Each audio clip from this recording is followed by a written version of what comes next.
What's up, everybody? We are doing the Pylon Show once again. I'm Jeff In Control Robinson, your sometimes host, and all the time daddy. And I'm joined by Mr. Artosis, who I have to say has not missed a single episode yet, which puts him on the scoreboard at, I think, +9 over me. So Dan, thank you very much for being the stalwart host. How you doing, my friend? Very, very, very well. This is such an exciting week of StarCraft, so I just want to talk about it. So stop talking about me. You go ahead and introduce the other guys. Started. That'll make for the best intro I think we've ever had.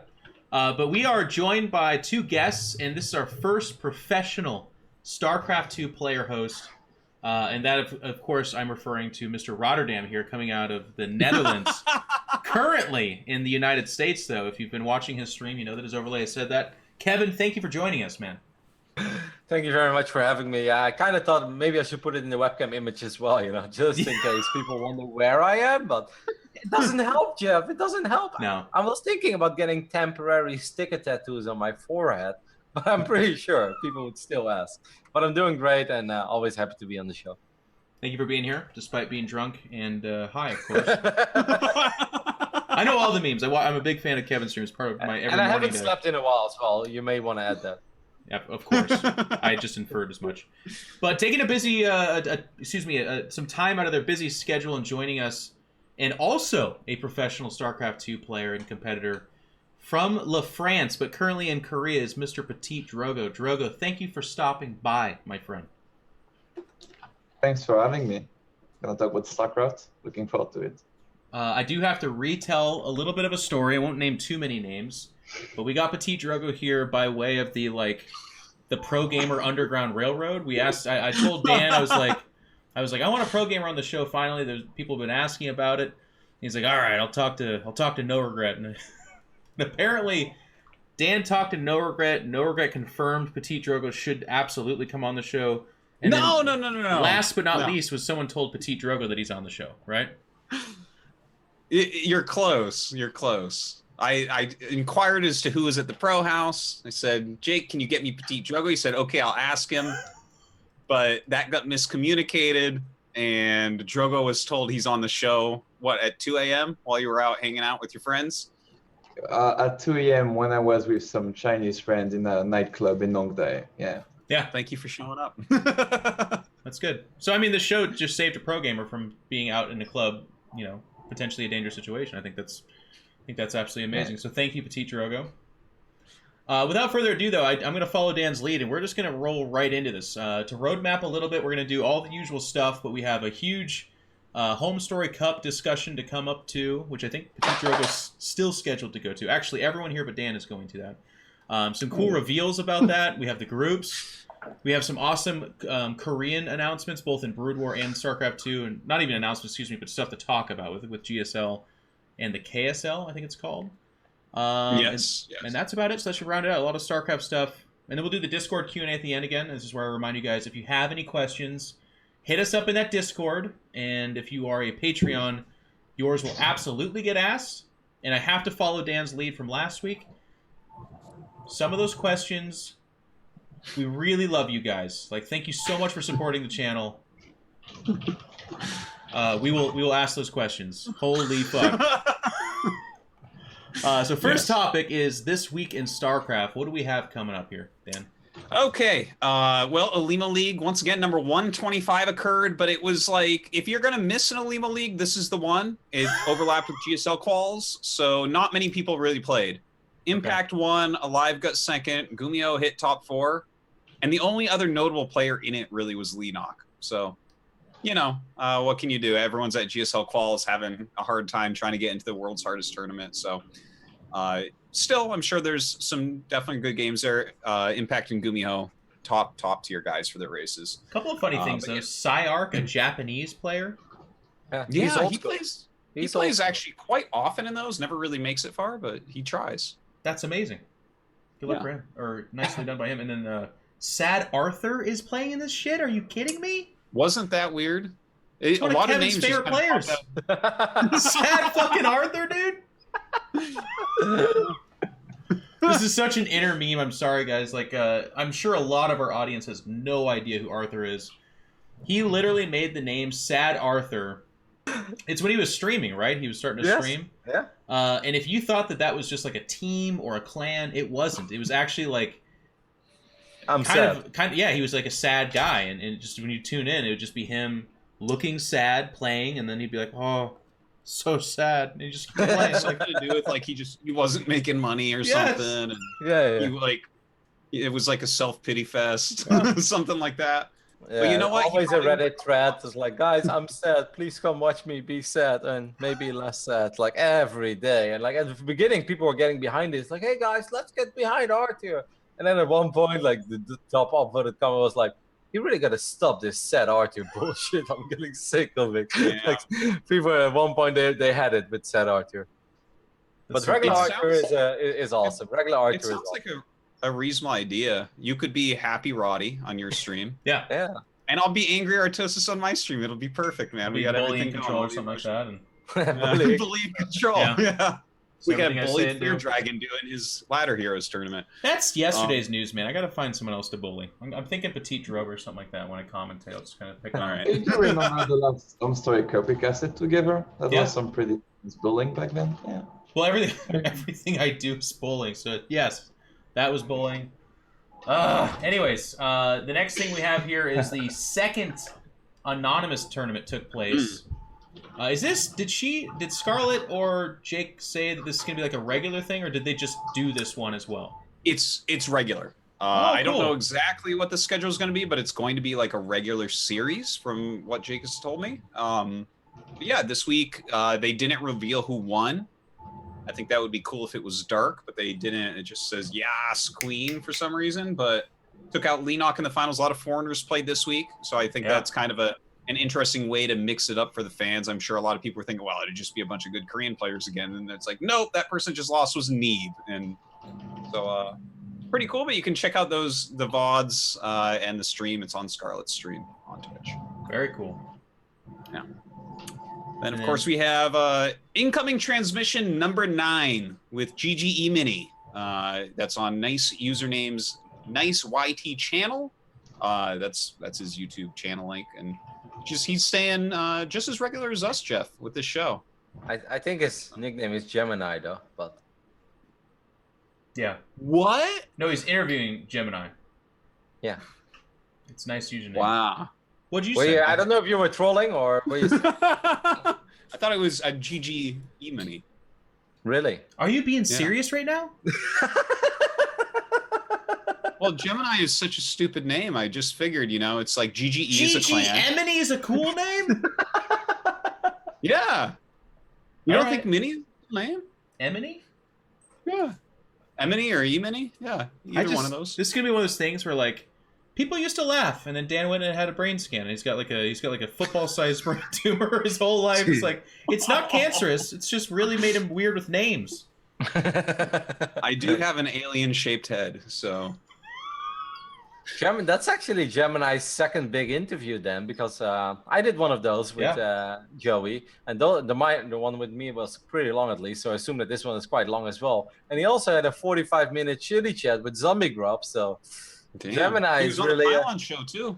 Unbelievable. We got to stop this. Well, I think we started, to be honest. I actually want to say that I think we jump-started, and thank God that Dan didn't call him Emini before this, and it just now. He was a whole guest on the show. What did you say when he came out on the show? Said, welcome to Emini. Did you say Emini and nobody said anything? Pretty sure. Wow. I love that. What a loving and supportive StarCraft 2 community we have. That's really nice of them. They're like, People that's not how you say it, but it's fine. It's Dan. Whatever. Yeah.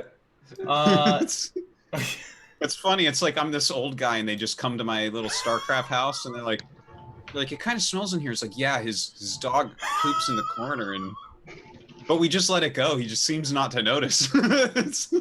Oh, come on in. Nick Tastyless Plot is over there if you want to hang out with him.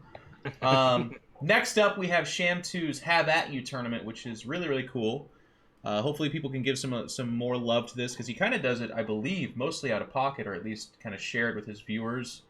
But that's been a really nice community-driven Brood War tournament that's been going on for a little while, giving a little bit of money to Brood War players. Yeah. Yeah, it's when is the next one? The next one is in like 3 days. So no update to how that is. But he's had more and more Koreans joining it and had some pretty good series between Koreans and foreigners. So definitely keep updating on that. What do we got next, Dan? All right. Well, it looks like we have Volticus Star League. The start date is 9th of July. It's going to be a 7-week recurring season with 1 week break in between, with 6 seasons a year, open to all leagues. You can check that out. There's a big thread on Team Liquid, and they have a Discord. That's definitely not what we have on screen right now, but Dan, we're going to need to let Jeff do these because we have the right version of the PDF here. I always have the wrong version of the PDF. Apparently, it's I version didn't 3. see the PDF. Where is it? I don't know. I'm handsless. Here are my hands. We don't know what's going on, guys. We have too many PDFs floating around. It's crazy. You know what, though? I do want to say I'm looking at the name of this tournament because when Dan said Volticus, I was almost certain that it's probably something else. But there it is. It is actually Volticus. Yeah. Okay. Well, that one, we just jumped the gun on that. But that's fine. But here is ES Champs doing a tournament. They're going to do a StarCraft 2 custom AI bot tournament. So That's cool. I believe they're running a tournament with literally just bots. Can't wait. A lot of people were really afraid of the coming era. We used to do that in Korea. It was called Code A.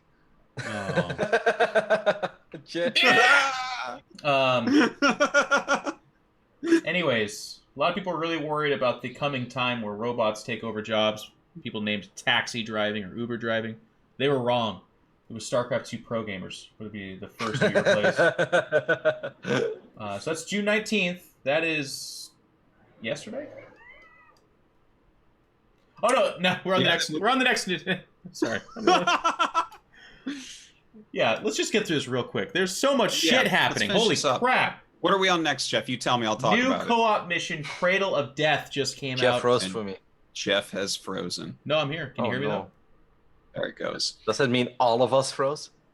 No, it's just it's screen stuff. When Cobra goes to certain screens, it kind of freezes, but it only becomes a problem when you guys all point it out and we talk about it for a while. I'm sorry. You know what? I forgive you, Kevin. Dan, rookie mistake. No, not so much. No, all right. I'll learn to forgive. So yeah, there's a new co-op mission. We got we have a reporter on the field. We asked Nathanius how he feels about it. He said noise, noise, noise, noise, noise, and then he just kind of smiled and walked off at about 5 feet tall. So that's all we got on that for right now. But yeah, it's called Cradle of Death, and it's live on patch 4.4.0, along with the balance changes that we talked about before with Nova, Kerrigan, and Zagara. Okay, quick question to Drogo. Drogo, does anybody in the Unity house ever play co-op? Just a random question. Not really, no. I used to play co-op, but not anymore. Okay, I was just wondering. Curiosity. I think it's very casual. I think it has a huge audience. Like every time we go to the summit and stuff, they talk about a huge chunk of people only play co-op and only play that stuff. So it's kind of cool. It's a different world. They update it so much. I really feel like I should try it. It is really fun. Yeah, they're good. Anything else, Cobra? You kind of flashing through all of the sheet. I do not read like that. Bombastic Star League 4. Yes. Dan, take it away.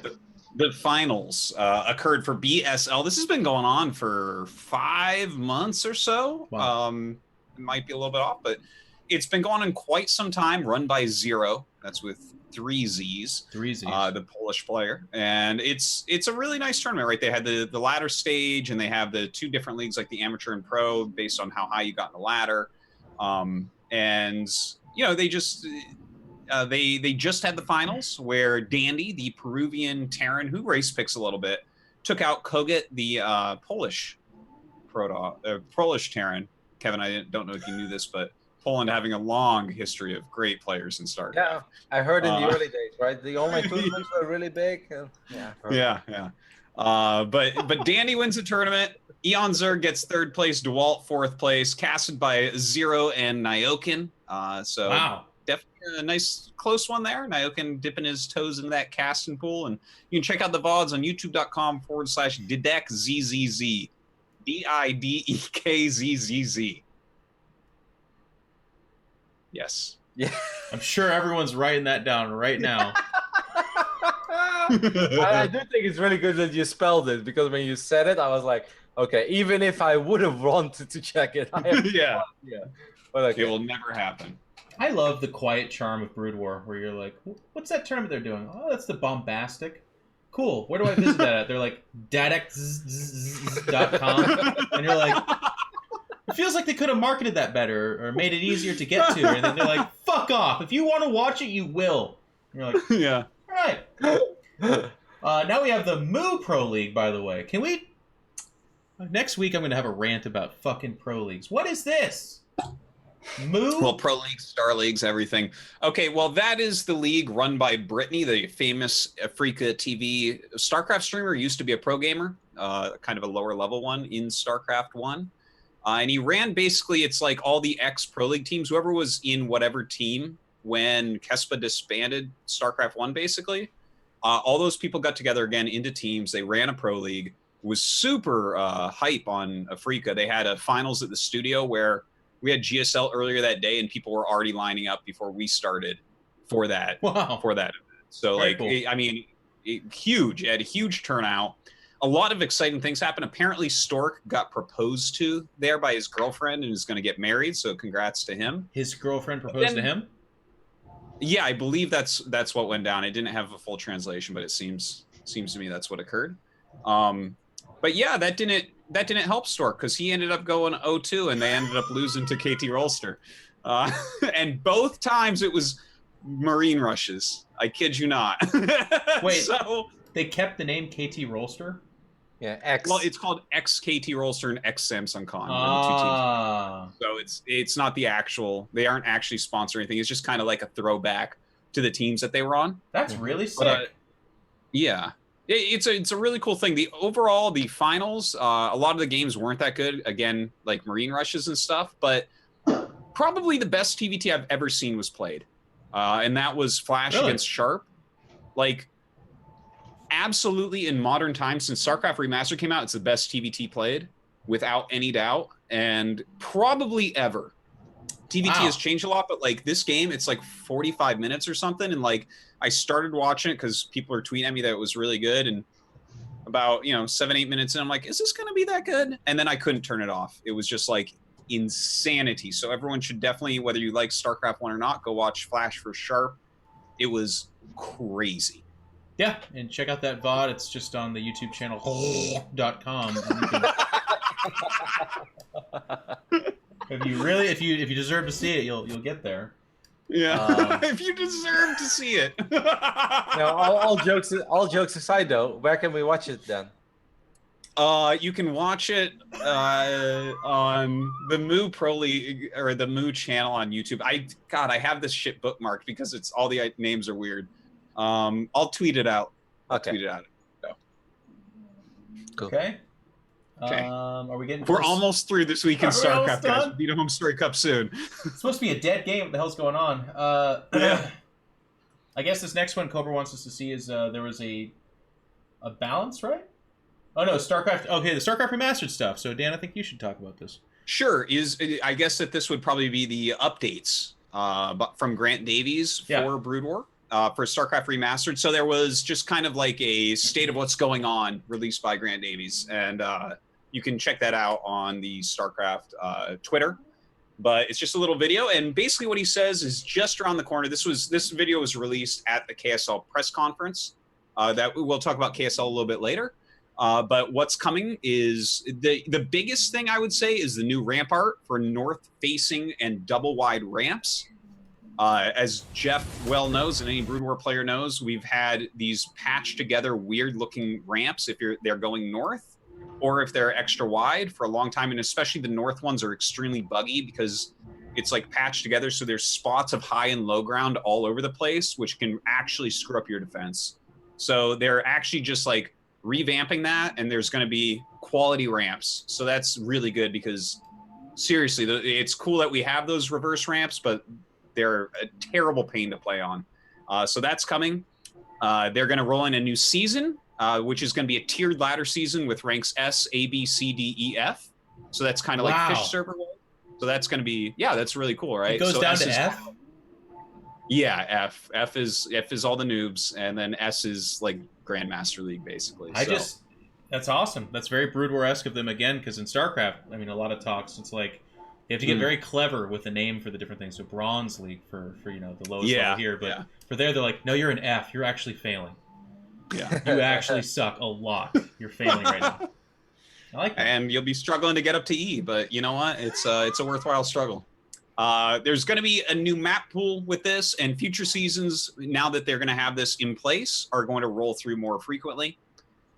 Further down the track, not right away, but all that stuff's coming very soon, just around the corner, as they say. But they are still saying, yes, 2 versus 2, 3 versus 3, and 4 versus 4 ladder will be coming. They just want to make sure 1 versus 1 ladder is completely set. And they've definitely made a lot of improvements. Jeff, I know you know that the ladder is not, like, we've gone through a couple of rough patches where, like, I'm sure for you, you were like, well, I'm not even going to queue today. This is pointless. But they've improved it a hell of a lot and are continuing to do so. So there's your update. It's very nice that they're working on it. I think that's good. And then we have, I think that's it, unless Cobra's got this thank you. I think we have Go ahead. one more little thing, just sc2links.com was just updated. They have like all sorts of content producers now. You can even find the Pylon Show there. So check that out. That's where I go for all my VODs, sc2links.com. Okay. Okay. That's it? This week in StarCraft, I think it's over. All right, Petit Drogo, you're free. We can talk about actual StarCraft now. The first subject we're going to go into, and that's our big one, is the Home Story Cup, which is coming up this next week. I will be flying out Monday, which does mean, and this is a great place to announce this way nobody can hear me say it at all, and then ask me about it for the next week and a half. I will not be on the next Pylon show because I will be in Germany. Actually, at that time, I think I'll be in Amsterdam, which is the only city in the Netherlands. hanging out with Rotti just before Home Story Cup. Actually, since it's Wednesday, maybe I could be. Anyways, we'll figure out. But next week is the Home Story Cup, and we have all the information to give you guys. So I think the best place to start. I want to do the announcements first. I think they're doing a format change, and they have a special announcements. We'll do that. Then we'll look at the groups if you guys are cool with that. Absolutely. I think Kevin is the best guy to announce a special personality that will be appearing and commentating at this Home Story Cup. Kevin, who may that be? I don't know, Jeff. This isn't looking all. No, so this is mostly actually Todd's doing, because Todd went to New York a couple months ago to watch a UFC fight, and he stayed at Mr. Bitter's apartment for a couple of days. And I think that, you know how Todd is. Like, hey, do you want to come home to the cup? Do you want to come home to the cup? And I think at one point, Mr. Bitter was fed up with it. He's like, oh, yeah, talk to them and I'll come. And now apparently he's actually coming. So I do think that's very cool. Obviously, you know, it's always good to see an old face. And he's actually been playing a little bit of StarCraft as well. I've seen the Instagram pictures come by. Yeah, Twitter as well. Nothing but Diamond. And, well, actually, Plat it is, right? I don't think he's going to go Plat. But no, obviously really cool. Super fun. So Mr. Bitter will be there, and like Kevin said, I guess he's literally coming to commentate, which means probably a good 4 or 5 hours of excellent commentary, followed by another 3 or 4 of really, really tired, exhausted, terrible commentary. But that's kind of the Mr. Bitter Home Story Cup special, so we're excited about that. Petit Drogo, you have no idea who he is, do you? Mate, I've been watching StarCraft 2 since the game came out. I know who he is. Okay. I've never met him in real life, actually. Pretty hyped about that. He was super Zerg biased, though. So are you triggered about him or anything like that? Do you not like him? I think you will need to be extremely biased to be more biased than some other personality in the scene, so it shouldn't be a problem. Man, I can't believe you start off with a demuslim joke already. Okay, so then I think the next, before we get into the groups, which is already up on the screen, I believe. No, it's not. Never mind. It's in the preview screen. I want to say one more thing, which is interesting. I don't know if you guys saw this, but they are doing a format change at Home Story Cup this year as well, which I think might be the first time they've changed the format ever at Home Story Cup. Is that correct, Kevin? I mean, technically, the very first Home Story Cup only had 8 players, and I think the second one had 16. But since Home Story Cup 3, we have been using the format that we used until the very last Home Story Cup, which I think was number 16 or 17. I don't even know the numbers, but yeah, basically 90% of the time, the last 7 years, it's been the same. Finally, we're getting a new format. All right, and Cobra, I think you can get off that monitor again because that is what is going to kill the show. I don't know if you guys can, if I turn into a robot yet. So go ahead and show it. It's fine. We just can't. We cannot have it on that screen. There you go.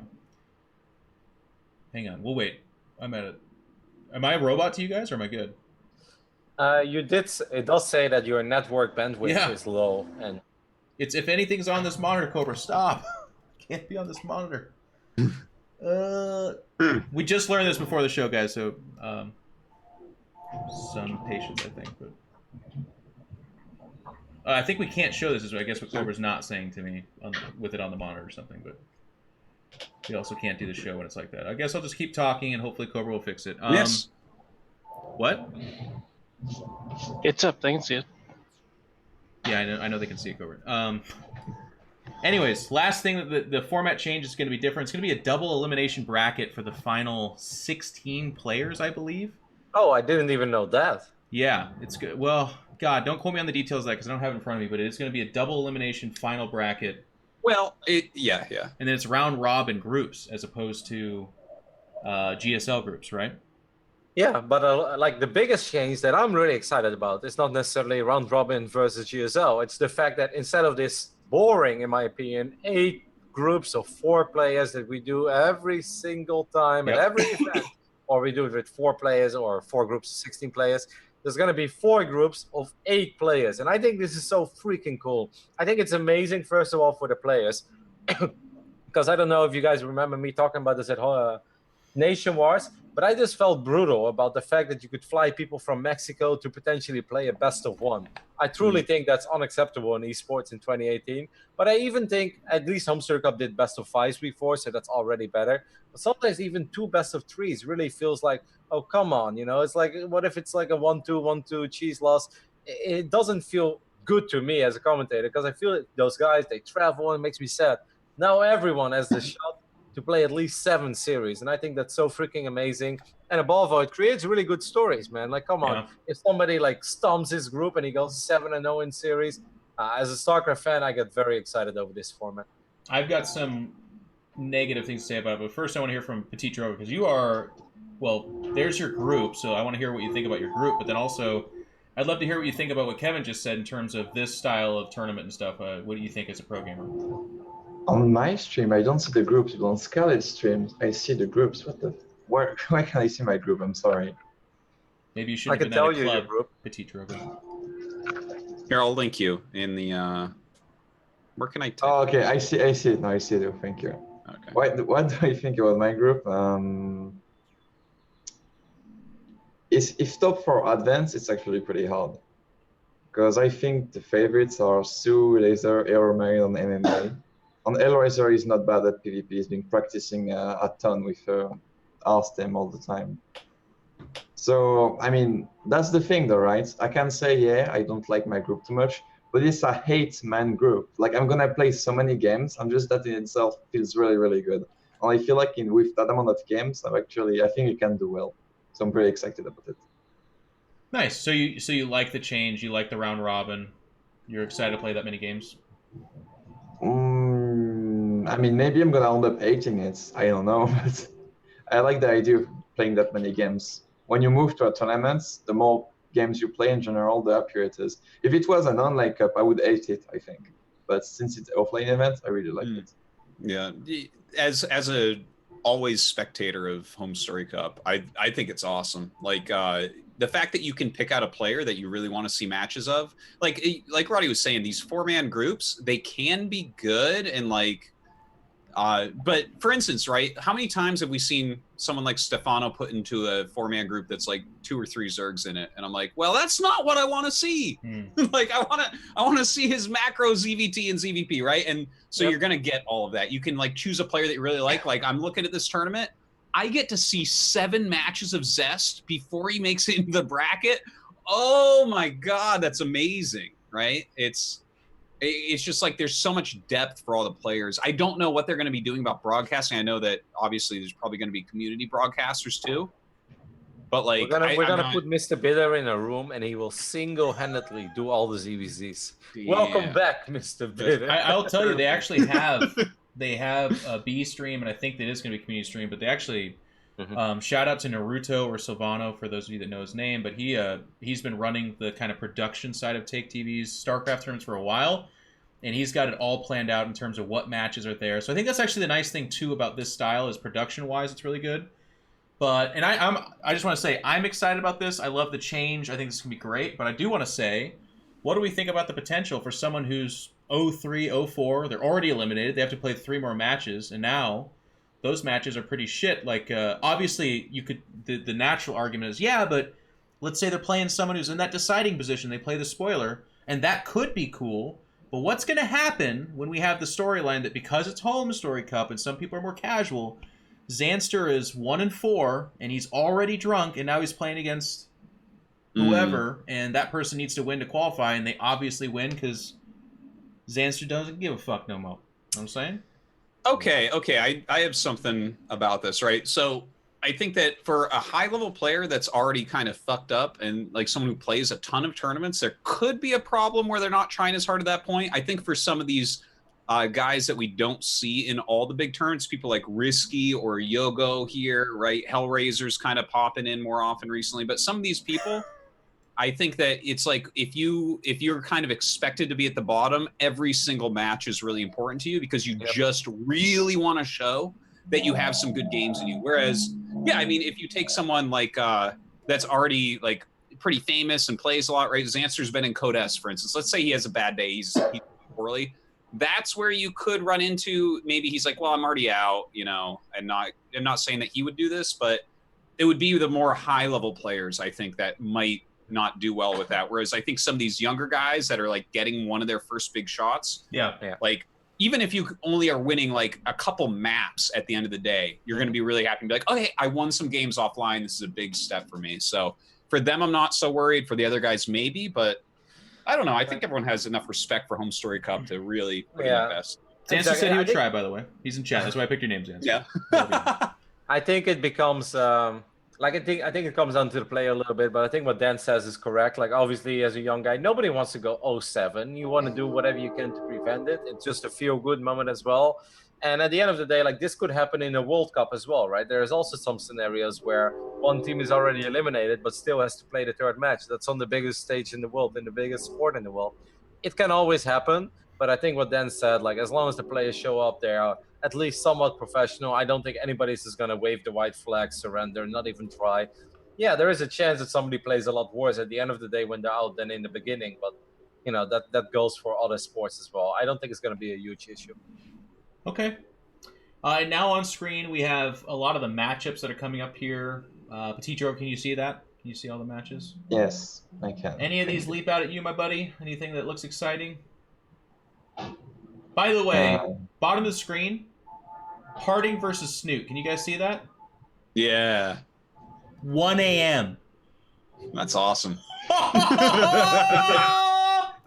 Snoot is somewhere.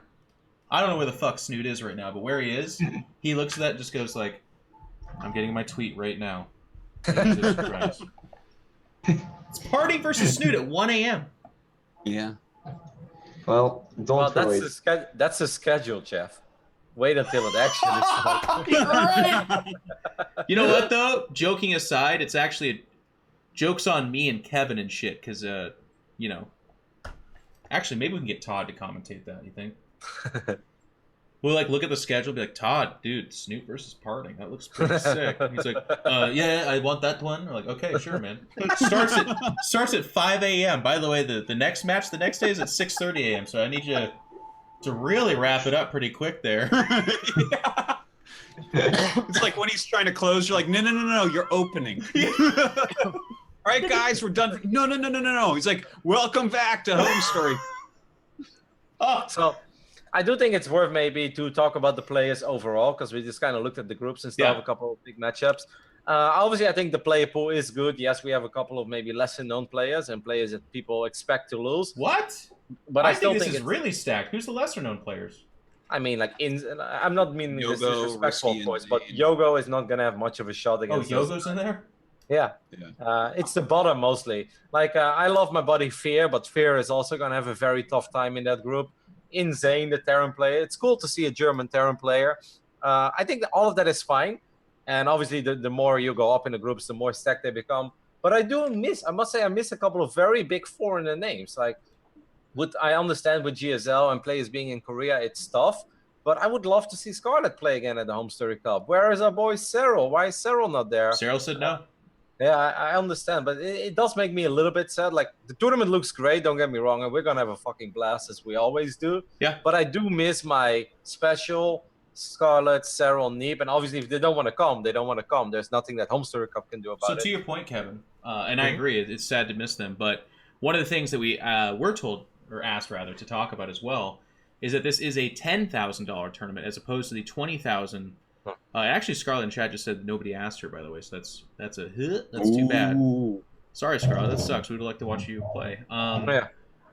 But the $10,000 is less, but that's because they don't have a title sponsor. So this tournament was made possible because of the amazing donations. The previous Home Story Cup, where we had that ridiculous, like 10, 20 minutes or whatever the hell that was, where people just donated $10,000-$15,000 or whatever the shit it was. It was just amazing. So thank you guys.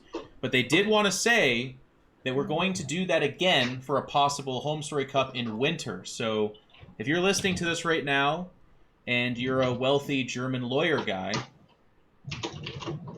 get your pocketbook ready, motherfucker, because we need another Home Story Cup. Which also means, and Kevin, I'm going to turn this over to you. Okay. Is there anything you're prepared to do if we get a Home Story Cup winner going here? I would do a lot of things, Jeff, for another Home Story Cup.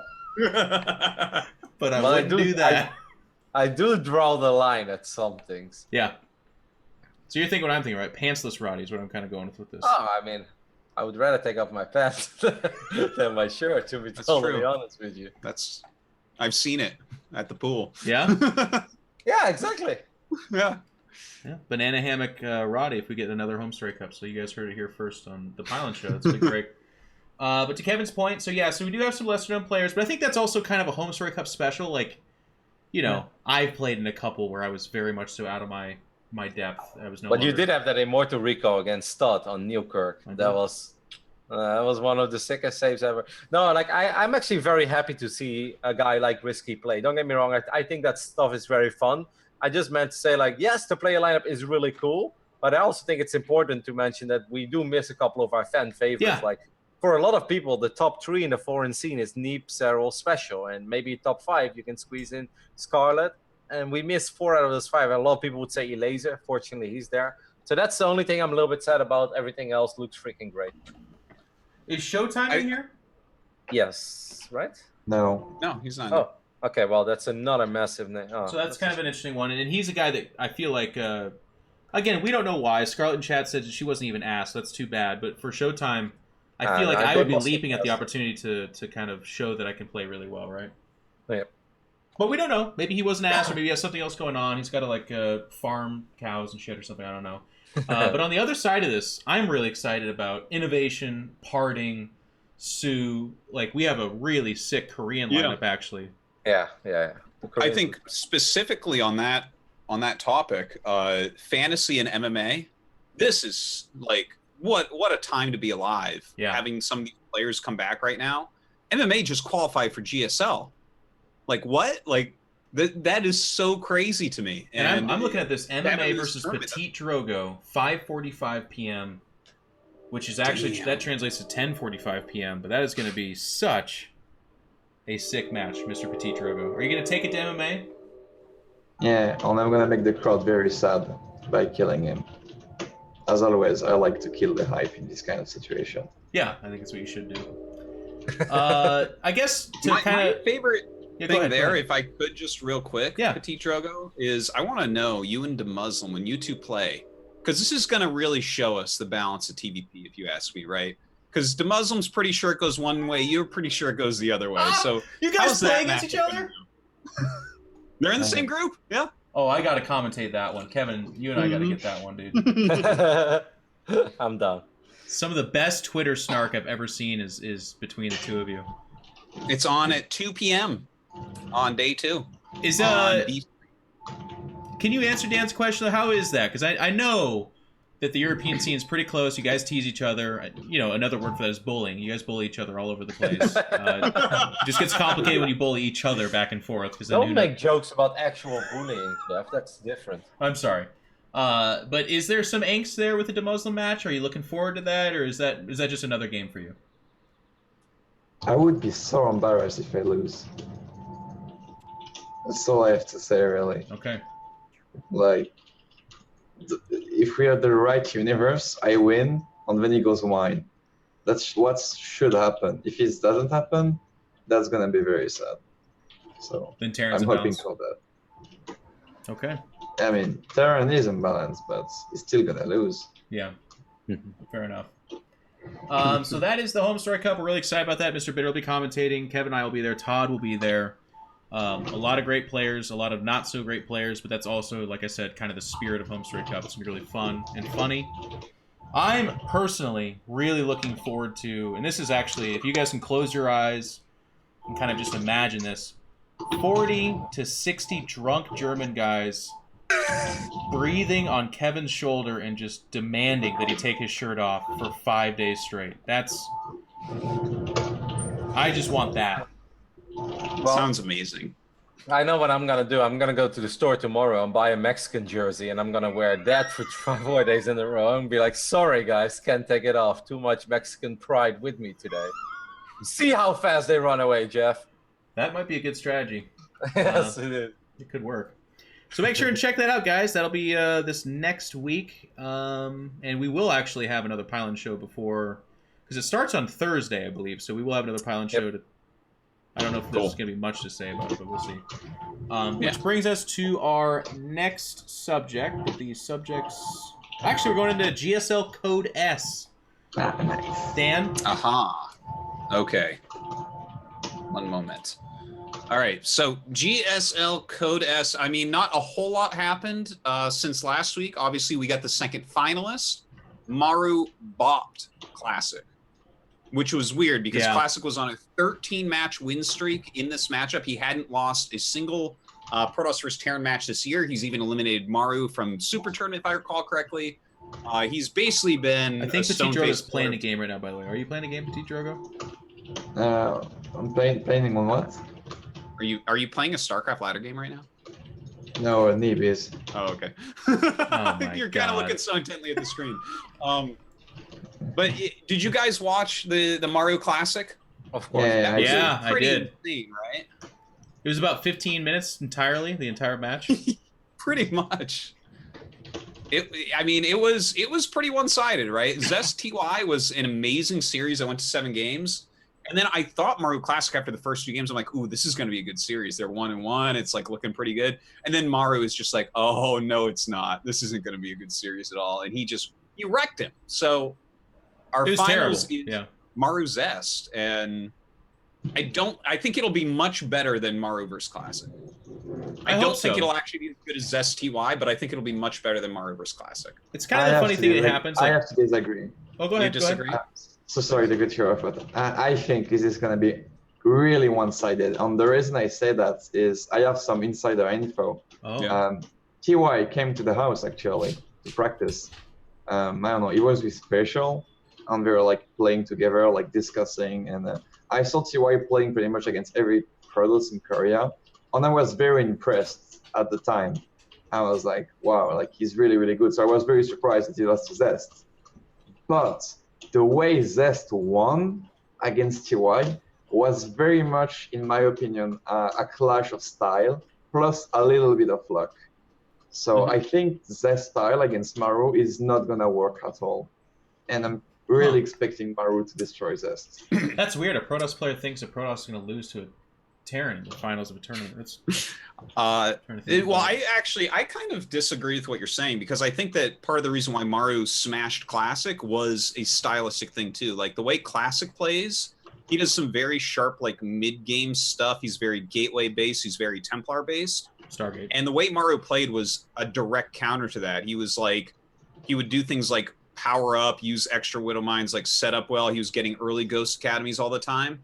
I think that Zest can look at that series and prepare a different style, like a more robotic base like Colossus or Disruptor or something. That's probably not Disruptor against Maro. That's probably stupid, but you know, like more robo units basically. I feel like the I don't know, there like, was definitely like some weird style clashes there in Maro versus Let me Classic jump as well. in. But- How sorry. confident, Petit Drogo, are you that Maro is going to beat him, and by what score? well, whew. Okay. I don't bet because I'm extremely. Because one, it's mythical, but you haven't also bet yet. Just wait. I think Maru is gonna win. I'm gonna go with the really safe 4-1. For a safe That's 4-1. safe. What? Dan, how confident are you that it's not going to go that way? It's not going to be a 4-1. There's no way. Zest is way too good for that. Like, if you look at Zest style compared to Classic style, they're so different. I think Maru's probably going to win, but it's going to be like a 4-2. Okay. But if Zest wins, I think it'll be like a 4-3. Okay. Very close. Here's the reason why I don't feel like this is gonna win. Because I was not really inspired by the way he won at all. I think he won 2 games with a free-gate Stargate, just making units of a free-gate, countering whatever pressure TY did, then countering, like really basic stuff. He won a game against Smek, going 8-gate Adepts, like, come on. That's not particularly like insightful or good. On the last game, he got extremely lucky on Darkness Sanctuary. Like the most lucky I've ever been a guy being, especially like in a game 7. Just like he was gonna lose this game if he didn't like get that random snipe of the 4th CC. So for me, the way Zest won these games was not inspiring at all, and I'm very scared for him against Maru. That's why I feel that way personally. Yeah, I agree with your assessment of that. It's just that the styles of these guys are going to match up so differently against each other. Like, I think Classic is better against TY than Zest is. I think Zest is better against Maru than Classic is at this point. I think we have a beautiful opportunity here. I'm going to try to take it. Petit Drogo, are you going to be in the open bracket of Valencia? Yes. Okay.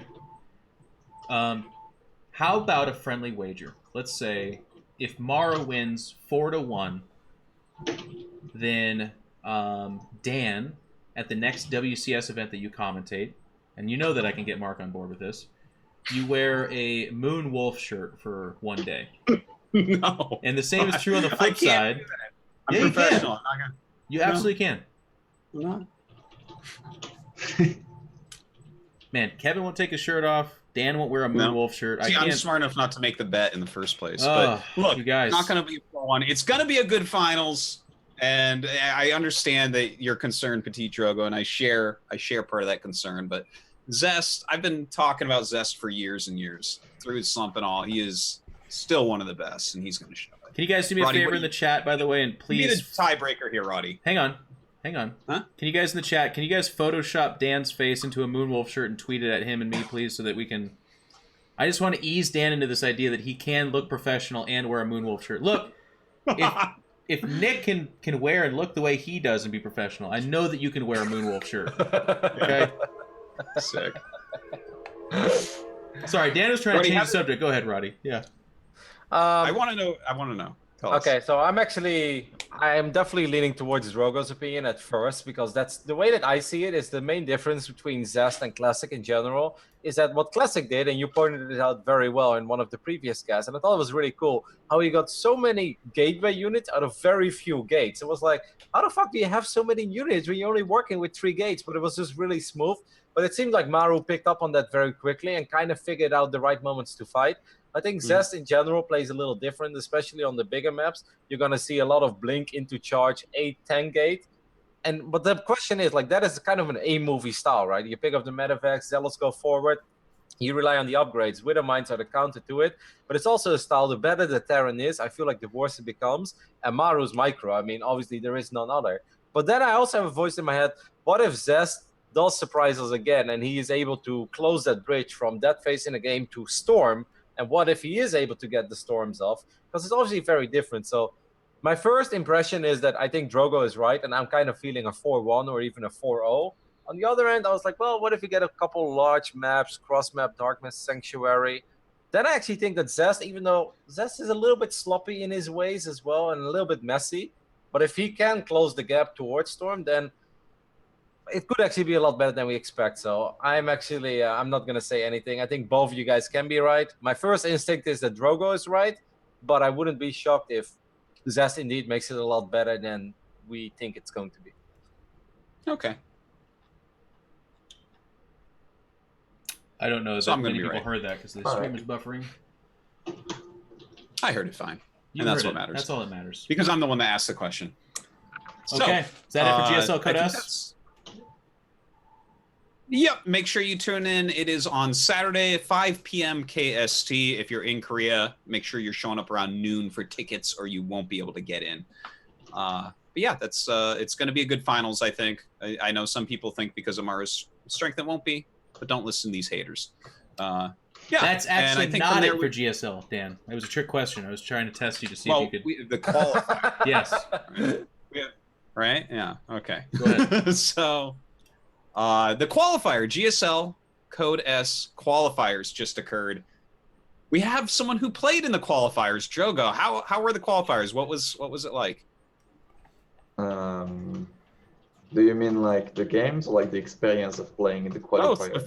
First the experience, and then how did you do? The experience is always pretty fun. Like you see, like all of the players are here. It's pretty try hard in the atmosphere. I don't know. I like the atmosphere of the GSL qualifier in general. And to answer, how did I do? I would ask a counter question. So hang Why on. do you think I just spent? Drogo, 1 second. It's actually buffering so bad that people can't really understand it. So I'm going to just say this live. But Cobra, we can't have the scene on the other monitor. It actually destroys the latency. So I know that hurts the production of the show, but the show doesn't actually happen if we're using that monitor. All right, we'll give it a second here. Hang on. Maybe. Yeah, we'll look into this after the show and try to figure out what the cause of this is. Might also just be that we have like 45 tabs open that we're going through. And my American internet can't handle it. And now we... Chat, are we more or less buffering now, perhaps? 1 second, guys. Someone says it's looking better now, so go ahead, Petit Drogo. Sorry about that. All right. I'm gonna say again that the atmosphere of the qualifiers in general very nice. You see like all of the players, all of the Koreans. It's very like try hard, as we like to say. And yeah, it's a kind of events that's just is nice to take part of. As far as performance goes, the day one is always extremely difficult, so I forgot that. SOS destroyed me actually. I was like I played a game on Acid Plants where it was like going Oracle, Blink Stalker, then push with like Charlotte Archon, and I was like, okay, I leave the game and I press rewind. I was like, I was on 44 probes. He's probably on the same amount, or just like at a better army. And I see him on 4 bases and 70 probes. I'm like, what? When did you get all of that? What happened? So yeah, that was crazy. I got destroyed really hard. Then I don't remember where I lost to further down, but also a good player. For the second day, though, I was gonna ask you, like, for me, I think I had a very durable bracket. I had D on low zero, and I lost to low zero twice, which was extremely disappointing, honestly. Right now, I really struggle with PvZ. It's always been my best matchup, but right now I'm still, I'm still looking for a way to play it. I don't want to complain about balance or anything. Just for me personally, right now, I still can't play I can't say the word. I'm too tired. Sorry, but it's weird. PvZ is hard. I lost. I went partying all night because of that. Because I was very sad. But a lot of foreigners qualified, so that's very good. Yeah.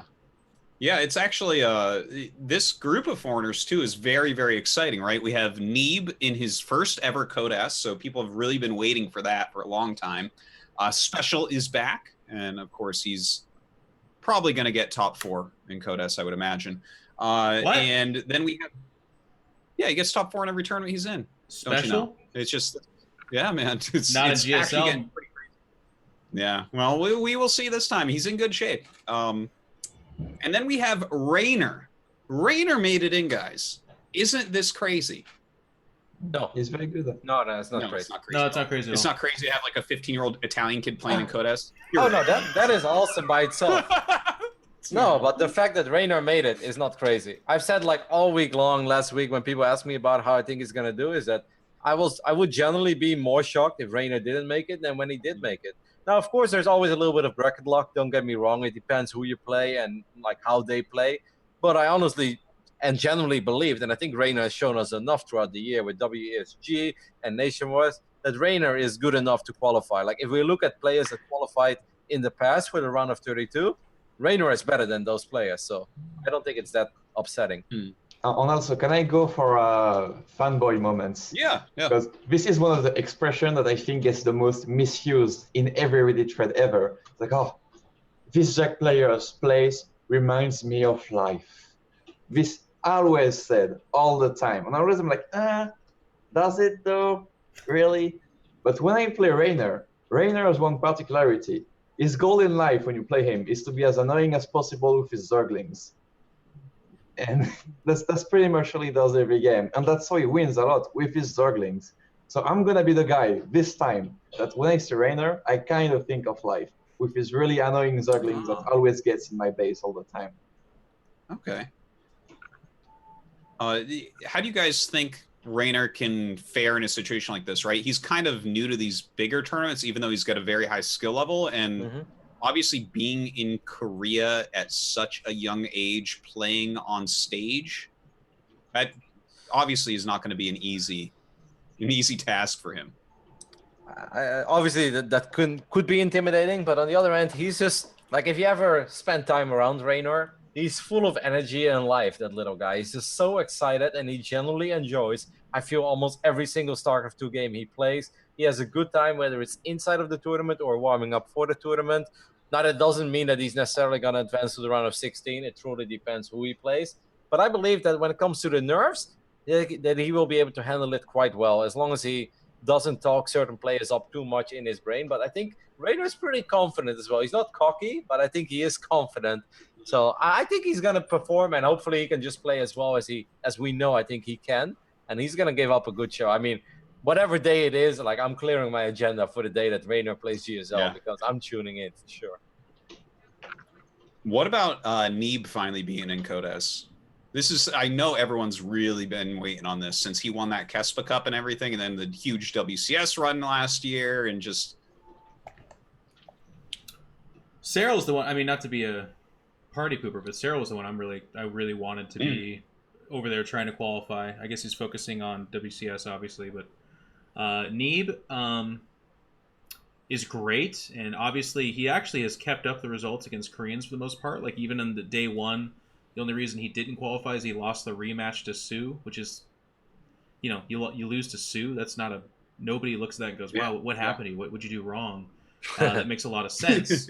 And then in a lot of these like Alimo leagues and stuff like that, he's still knocking down top tier Korean players. So what I like about this is the format. Neeb is going to have a group of people to prepare for, and then if he can get past that, he's going to have individual matches to prepare for, which I think actually really serves Neeb very well. My problem is I think Neeb, to a certain extent, and this has been going on for a little while, has been solved by the Korean players. They know that if you play really aggressive and weird with him, if you just play straight up meta mid game macro style, Neeb can outplay almost anybody, and it's going to be right there with you, and it's going to be really tough to beat him. But if you do a couple of cheesy stuff, you do some all-ins, you do some really weird things that aren't really normal in the meta, Neeb, and I'm not saying this because I have any axe to grind against him or something like that, I'm a huge fan of Neeb, but it seems like he gets lost pretty quick. And you can see it in the gameplay. Like, he kind of defaults to weird stuff and then falls apart to things that otherwise I think he slaughters when he's like comfortable. So it's kind of tough to look at him and be excited and confident that he's going to do really well. Yeah, I guess I'm not as confident as I would have been last year, for instance, when it seemed like he was a real favorite against almost everybody. But like Drogo, I saw Neeb walking across. Is he practicing right now? Yeah, he's playing at PVZ on Acid Plans. Instead of watching the Pylon show, this kid has work ethic. Oh, wait, no, you went Cannon Rush. I mean, this doesn't counter what you said, just... He's inspired by Mana then, right? That's sick. Right? Yeah. There you go. Hey, Acid Plant Cannon Rush. Turkey Dano, guys. Turkey Dano. Yeah. I'm to answer the question as well. I'm very excited to see Neep in Code S. I feel like you said, it's long overdue. I'm just pumped to see him, and I think everyone is happy to see Neep there. But it does miss a little bit of that magic that we maybe thought of like 6-9 months when Neep was, when you could say he was far and away the best non-Korean. Everyone's like, come on. And right now, like Jeff said, most people are dreaming about Zero and talking about Zero all the time. So obviously, it's still cool, and I mean, let's not forget that Neep has done magical things in Korea before. So hopefully, it's a really good run, and it's not a run of 32 exit, because that would be a little bit of a downer. Yeah, it seems like it's been very hard for people to get past that round of 32 for the foreigners so far. But if someone can do it, Neep is a pretty good bet there. Well, those groups are ridiculous, right? Like every foreigner that went into a group, I feel like they almost made it out and they gave us good games, but none of them lost to someone where it's like, oh, they clearly should beat that player. Like they're losing to GSL is just not a joke right now. It's not. It's been so good. There is not a weak group there. You're in a group that's with a GSL champion almost every single time. It's pretty sick. Especially this season that we're just wrapping up right now. Like those groups were so hard for these guys. Like what sort of lost to Zest, right? Who's now in the finals. Zanster lost to Maru, who's in the finals, and it's like. They actually sort of almost beat Zest, and Zanster almost beat Maru, right? So they're showing really good games. It's just these are ridiculous groups for them. Yeah, and we talked a lot about how this season of Code S has been the best one yet. But if you look at the qualifiers for this one actually stacks up a little bit better. We're not missing anyone as far as Koreans go. Like we have the 4 best Zergs, right? We have Rogue, Solar, Su Dark, and then we have Impact, who's generally considered like the 5th, and we, some other filling guys as well that are very good. We have the 4 Horsemen of Terran and Gumiho, and then we have the other really good ones. Poor Gumiho. Poor Gumiho. Well, that's it's the way it is. He's on fire right now, though, and Cure's in good shape. He made it in. Keen is always really surprisingly strong in GSL. He made it in, and we got the other regular. No, I do think you're onto something then. Like, obviously, the Zergs are there. I think the 3 foreigners that we have are all very exciting. Of course, people love to see special play as well. You finally have Neep. You look at the Protoss lineup, it doesn't end. It's like, fine, of course, Heroes there. And besides that, I feel that some of the, what you would normally say, lesser players for GSL standards, those players have star power. I mean, you're talking MMA, you're talking partying. Everyone wants to see those guys play. So, yeah, if you just look at the player lineup, obviously, not sure how the groups are going to look, but it seems like almost every single group is going to be like, all right, even if this is round of 32, gotta watch it for X, Y, or Z. Yeah, I want to see how Parting stacks up, because he's been streaming a lot, and I know whatever streaming and the level of play is raised, but he looks really fucking good still. Like his mechanics, he's so fun to watch play. You guys want to know a fun fact though? Yeah, I want to know a fun fact. Okay, here, can you guess what was the strategy he used the most during the GSL qualifiers? Sentry Immortal. Nope. Cannon Rush. Yes. Well, I'm looking at his bracket, right, and he played like PvP, PvZ. Okay. Like he cannon rushed Scarlet twice, only cannon rushed me, and I had a pretty good defense against cannon rush that worked every time on ladder, but it didn't work because, on Lost and Found, there's a very good spot for cannon rush. So for me, I have it in my head. Gate, gas, send the probe to deny the pylon. But he sent his first probe before the first pylon. Like he sent it extra early.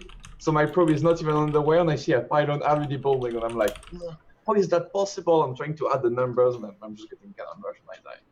Damn. Well, that shows like Parting.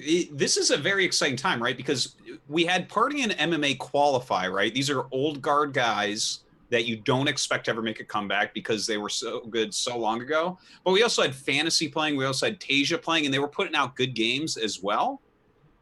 I mean, this is like, someone mentioned, I want Code A back. Like these qualifiers looked actually like too exciting almost. I think we had an increase in viewership with free-to-play. If we can just move to where Blizzard pays people to come back to StarCraft, like just, like instead of it being free-to-play, they pay you. Like you buy StarCraft, but it actually gets you $20. Think of the viewership then.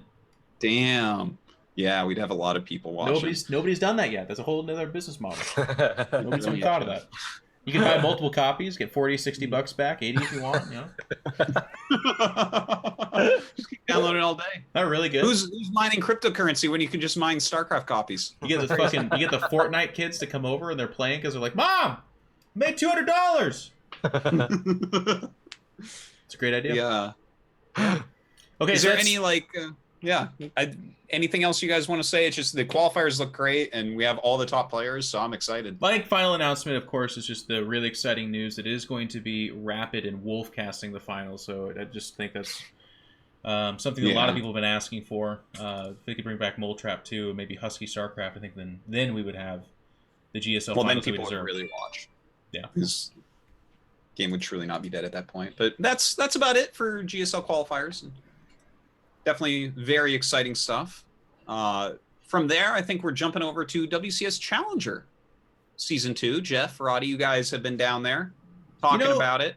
Drogo, you played, right? Dan, I was just going to say, Rotti and I casted it, but there's somebody here who felt it, who experienced WCS Challenger Season 2. And oh boy, did he experience it. He experienced it. Petite Drogo, can you talk about your experience with Season 2? I'm just gonna say I have no clue how Laser managed to finish first of his group playing from Korea. Playing from Korea, really, it's too hard. It is hard. I managed to win a game. I think I could have won my series against Snoot if I played it a bit smarter. But it's funny. Like against Snoot, I think I could have won, but against Rail, PvP with 300 ping, holy moly, Jesus, whew. This is difficult. That would be hard, yeah. This was a bit tilting. I feel like I'm gonna take it more into consideration the fact that if I go to Korea again, really making sure I'm not playing Challenger from there again, because this was even for the pride a little bit. It's like even if you tell yourself it's the lag, you still don't want to lose like that. It's really yeah. But would that really impact your decision to play Challenger or to go to Korea? Because I mean, for someone like you, unless you get one of those insane groups like that Namshar Optimus group from Austin with Mana in it too, right? Aren't you just gonna get to group stage 3 in Valencia?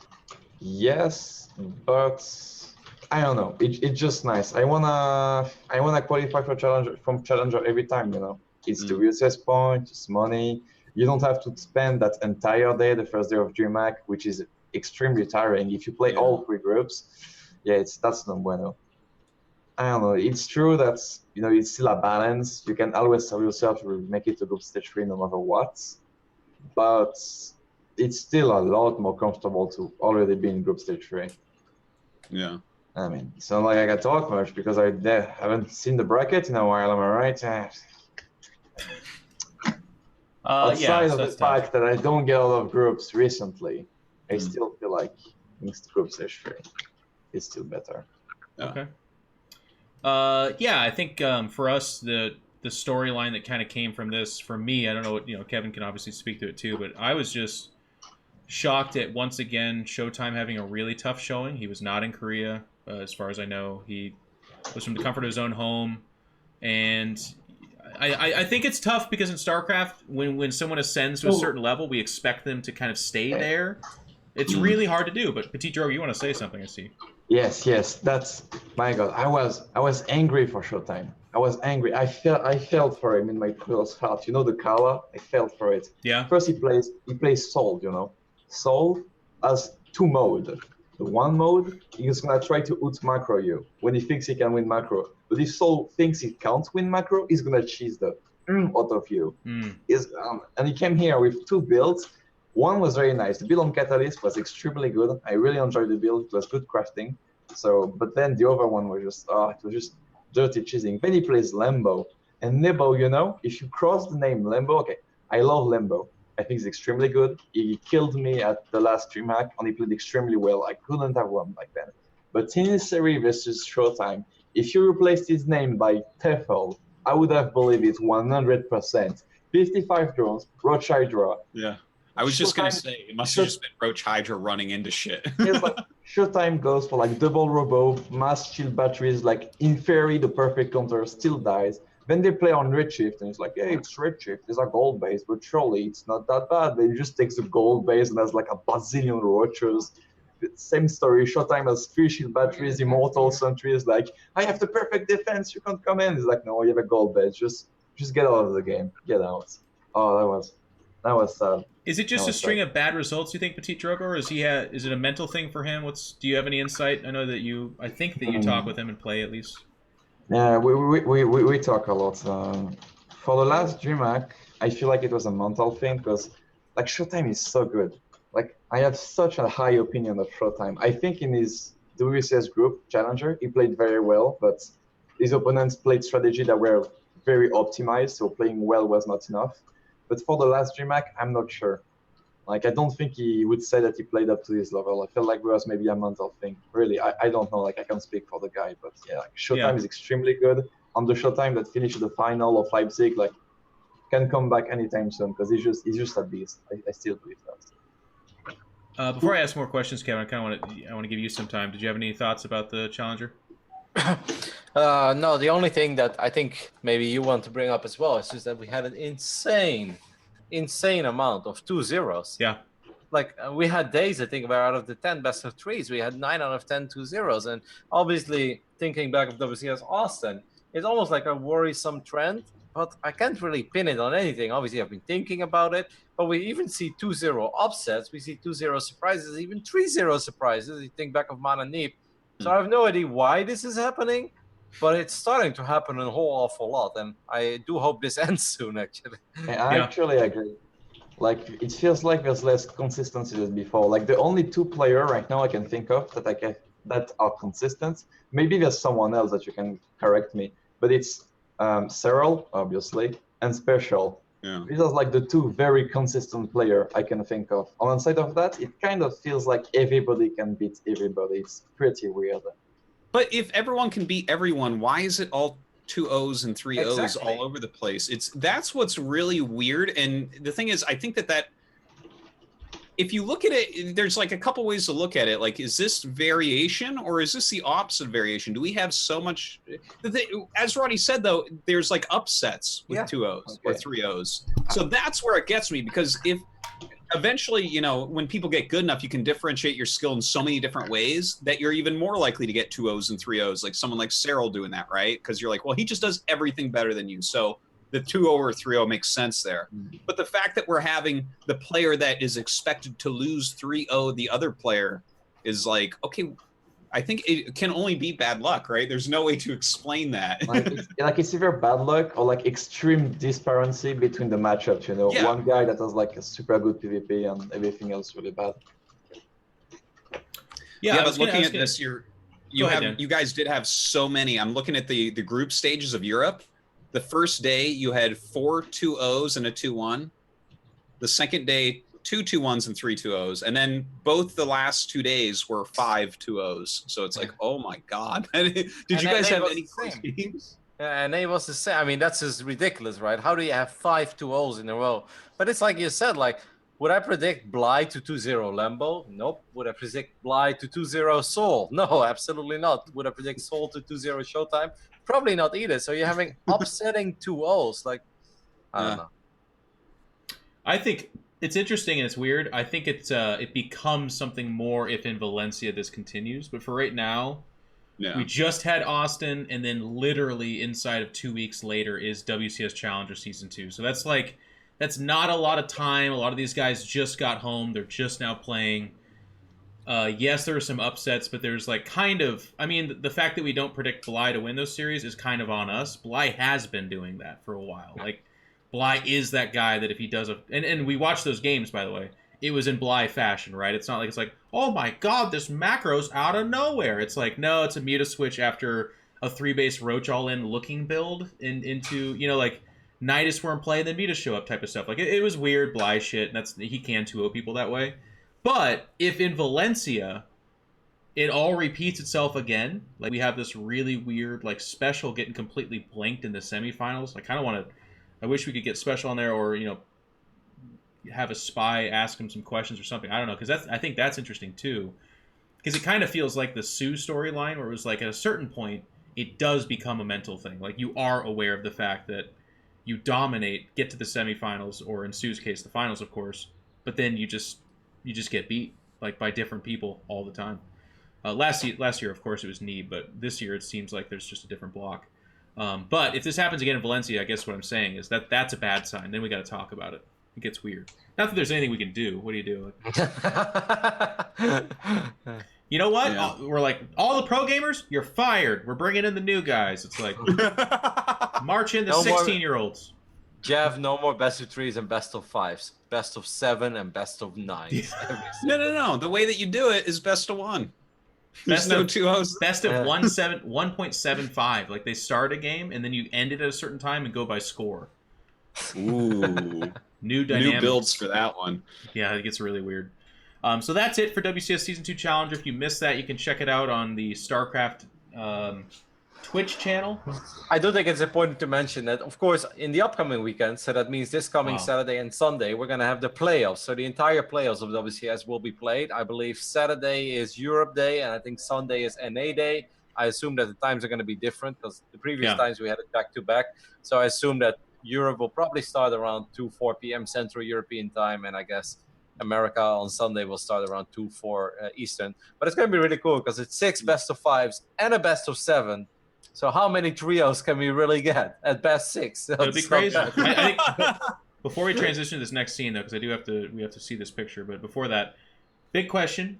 Without me there, it's going to be Roddy, Nathanius, and Fear Dragon. Who is going to bully Fear Dragon without me there? So, does that default to Nate then, Kevin? Or are you going to do it? Or? I think so. I mean, Nate has been having a little bit of attitude lately. Yeah. Ever since he started variety game streaming, it really feels like he's not one of us anymore. So I'm feeling Nate. Okay, it's okay. Look forward to that, and of course, Fear Dragon can especially look forward to that. But we actually, I asked for Artosis in a Moonwolf shirt, and I got Artosis in a Moonwolf shirt. Did you? Thank Already? you. Yeah, there it is on the screen. Thank you, Rifkin.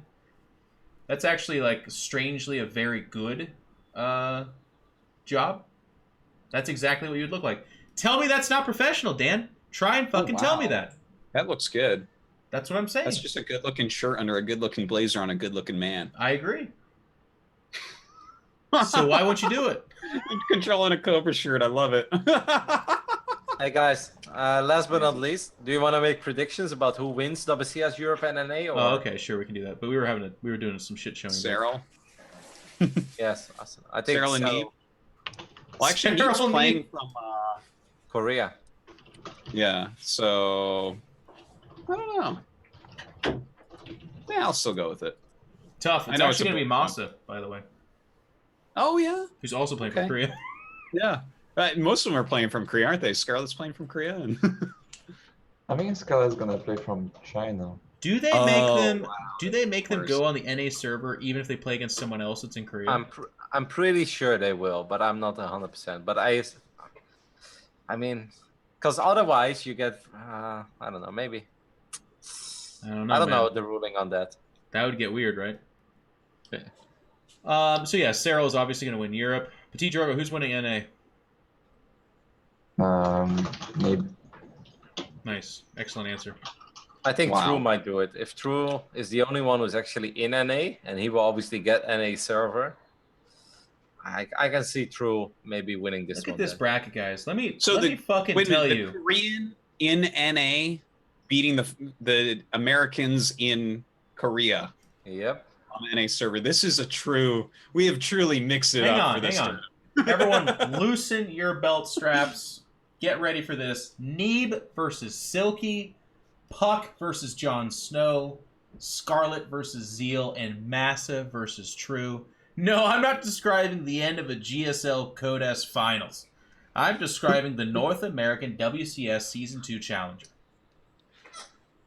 It's going to be good. And you guys have been doing a killer job. I've been really enjoying watching the Challenger. I know I keep saying this like each week, but it's a good show. I actually get a little bit of, I feel like I'm missing out. I wish I love doing StarCraft, GSL groups in studio. You guys did your own little twist where you do the loser match first. Well, I think But, if they took the budget from 2 seasons, they could probably fly you in for 2 hours, I think, Dan. Oh, that would be for a sick. They Challenger. should do that. Just have 2 challengers a year. Just 2 hours of a challenger, but Yeah. yeah. We'll Shout out to Blizzard, by the way, because a lot of people, that was one of the missing pieces. Is like Challenger in the past was community stream, like online thing that happened in the middle of the week, and it just did not seem to do. You know, people are like, oh, okay, who qualified, and then they didn't care. They are putting it in the studio, which is really nice, and they have chained Fear Dragon to the desk, but then they fly in. Myself and Roddy and Nathanius actually just Ubers over from a Burger King, so it's actually been a pretty cool show, and that they've invested into that, and it's nice. Yeah. It's been fun. I agree. Yeah, it just looks better right then. Like if you have Todd and me like at 3 a.m. in Katowice, you know, like that's just, it doesn't have the same feel to it. It's a really good looking studio. Yeah. And obviously I feel like the production is a lot better than it was last year. Last year it was like break screen. Hey, we're back. Let's go into a game. This is 3 a.m. Todd and Roddy, and then we're break screen again. And now I just feel like it's just a couple minor things, but the graphics look better. It's all a little bit smoother. Yeah. And I think it makes everybody feel a little more involved with the show. Yeah. And I definitely agree with that. It's like a really high production value. What time do you guys start the EU broadcast in the West Coast? Funny you should ask, Dan. Yeah. It's it goes live at 7 a.m. But Oh, that's it? no, that's not that bad, right? But they want us there. That's not how the camera works, by the way, Petit Drew. I'm about to put it on. Oh, that's special. Sorry about that. Yeah. Yeah, tell him to keep his Special shirt on because he'll ones. get me banned from Twitch. Don't do that. No. It starts at 7, which is like completely reasonable. But my favorite part so far in one Call of the time 5 a.m. Oh yeah, no. The call time's 6 a.m. because we have a rehearsal. Oh, okay. And You one need of to the do that rehearsal. one of the selling points for WCS They got to Challenger. practice switching the camera shot every 2 seconds to each Oh, it's commentator. so funny. We're like, no, we don't need to rehearse. And they're like, yeah, you do. Get out there. And then I make the most obscene, like, dick jokes you've ever heard in your life. And then Oh, if people think that Jeff is sometimes bad at a cast or at a home story cup, Oh no, at the rehearsal. Jeff at rehearsals is it's a whole nother level. I hope one day. You know, camera goes live? Yeah, just that episode of Black Mirror, you know, where you can go into your brain and you can rewatch all the funny. Oh my goodness, Jeff at rehearsals. I think when I die, those are the last things I will ever think of. It's and then they're like, "Oh, great job, guys," and I'm like, I'm so surprised nobody has pulled him off the desk yet. That was a great job on the rehearsal. Oh. I can't remember what I said, but my favorite was this last WCS Austin, Dagny. You know, she's our producer from DreamHack. She usually doesn't say anything at all, but I can't remember what I said. I said something. I think it was probably like an anti-feminist joke or something like that. And she chimes in. She's like, "Jeff, Jesus Christ." It was good. I can't obviously repeat the joke here, so I'll get banned. But it's also not what we think. It's just fun. Anyways, that's it for that segment. Next up, we have the topic of the KSL. Mr. Artosis landed another casting job. Can you please talk about it, dude? That's so sick. I know. I'm excited. Very excited. So KSL, all right, in StarCraft 1, we already have ASL. That, you know, it's awesome. Everyone should be watching that, but it's only on Africa and YouTube. We still get pretty darn good views, to be honest. Yeah. And that league has been building. It's very exciting. We just had a finals for that. And now we're having a secondary league in Korea. When this was announced, I did see a lot of people being like, does this mean ASL's gone? No, it doesn't. You armchair esports business people, please stop guessing at what things mean. So KSL and ASL will both be running. Now we have 2 basically like star leagues or whatever you want to call it in Korea. This one will be 16 players. It's a bit of a different format than what we've had before. It's got online qualifiers for 2 days. And if you pass day 1, you get to play in day 2. If you pass day 2, you get to play at the live qualifier, right? Now, when's the live qualifier after that? The live qualifier is like 2 days later, so I don't know if any foreigner can actually get here in time. That's a little bit weird. I agree with Is that weird, Dan? Where if you win and qualify online 2 days later, you're supposed to be in Korea? It is a little bit. Do you know how much that ticket would cost? Well, I'm hoping that this gets taken care of. I don't know, but we'll see if anyone can even make it to that stage. As far as foreigners go, but foreigners can play in these qualifiers, which is really exciting. We've never had anything like that before, and Also, it's got kind of an interesting rule. The online or the offline qualifier that's on the first, if you have ever been a pro, which only count, what I think they're counting for this basically is like License two things. holder? Qualified for a $24,000 tournament, which is a very specific number, apparently, because Zotac Cup doesn't qualify. It was a $20,000 tournament, but 24 is ASL. Right, so I found that a little bit weird, right? That this was this specific. It's like this prize pool, and it like kind of is like, okay, the one big foreigner event that we've had since StarCraft Remastered came out, these people don't get the auto seed into, you know, the qualifier out here, so that's a little bit sad. But basically, if you were ever a pro, like if you had a KESPA license, you automatically get into the offline qualifier. And there's been some people announcing. Like I heard that innovation is going to play in it and stats is going to play in it, which is pretty crazy and pretty exciting. Apparently they're already getting pretty high on the StarCraft Remastered ladder. They were pros in StarCraft 1 before. But yeah, I mean, it's great. Me and Tasis will be casting it, and it's going to be 2 days a week. I think that they released the schedule. I think it's going to be Thursdays and Fridays. And yeah. Are you concerned? Have you seen the broadcasting schedule, by the way, that people... This is one of the first things they talked about. It's like groups of 4. Yeah. Best of 5 Brood War, I think it was. Yes. You Yes. realize that's a 4-hour single match. Like each one's like 4 hours. Yeah, it best of definitely can 5? be very long. There's a lot of best of 5s in here. Normally we don't hit best of 5 until at least a round of 8, but I guess the whole thing is going to be, and a best of 7 finals, which we never have in Brood War. Yeah. Like it's always best of 5 finals in Brood War. So 35. there are some possibilities for some very long nights and a lot of StarCraft 1 games. Oh, and little thing, Jeff, you were bringing up before the show. People were getting upset. The rule set said turn rate 24 was required. Mm-hmm. But I talked to Blizzard about that. They have fixed it. The rules have been updated. It's going to be dynamic turn rate when you're That's playing. nice. So if you're a foreigner, you can enter, and you don't have to play in pure lag. You So yeah, get to enter. KSL. It's just that if you qualify, you then can't go. Maybe. We'll see. We'll see about that. Let's see anyone get through it first, okay? That's what I want to see. Yeah. It was well received. I don't mean to be a Debbie Downer too much. I do mean to be a Debbie Downer, but a lot of people were really excited about this. At the very least, you're going to get to see some cool Brood War. For me personally, and this is actually, I feel really well established on this, I get excited when foreigners are able to be involved. In StarCraft 2, I like foreigners versus Koreans. In Brood War, the most interesting thing for me is that Petit Drogo or is it Dan? It's not me. That's probably... Special is literally rubbing up against your microphone right now. Yeah, like anyway, I don't think I have much to say for the Brood War tournament, and then it's going to be the Q&A, right? And I don't think there's going to be a lot of questions for me. You're So banned. it's probably my cue to go then. Thank you for showing up, Petit Drogo. Yeah, Thanks, thanks for having me, you guys, and have fun. Quite right. I think that does destroy the cameras, which is the good news for Mr. Cobra here. Yeah. But that was really nice of him to stop by the way, guys. Make sure and cheer for Petit thanks Drogo. to It's nice Drogo. that he took out time to do that. Yeah. Especially considering he was out all night. So it's very kind of him to set his alarm and I feel like show we up. saved him, though. He was out partying on, what does that make it? Is it Wednesday night there for you? Thursday? Yeah, it was Wednesday night. It's Wednesday night. No.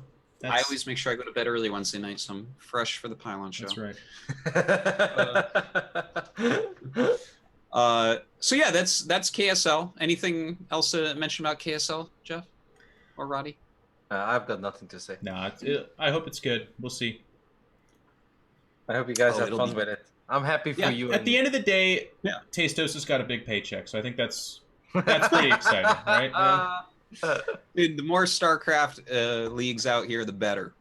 But listen, this was obviously this is going to be very hard for foreigners to play in, but they just announced last night something else for StarCraft Remastered. What did they announce, The Dan? StarCraft Remastered Open Series and Pro Series. There's a thread about it on Team Liquid. I don't know where exactly it was announced, but apparently it's going to be like a tiered tournament system based on ladder rank, where you're going up against people of your ladder rank, and like it keeps tiering up until you get people that are 2,000 MMR and above in the Pro Series.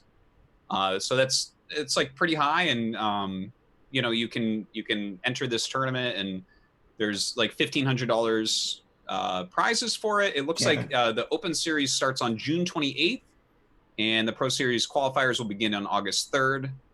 And the main stage of the Pro event begins on August 11th and ends on September 15th. There's a bunch of rules in there. I was very excited to wake up and look at this, right?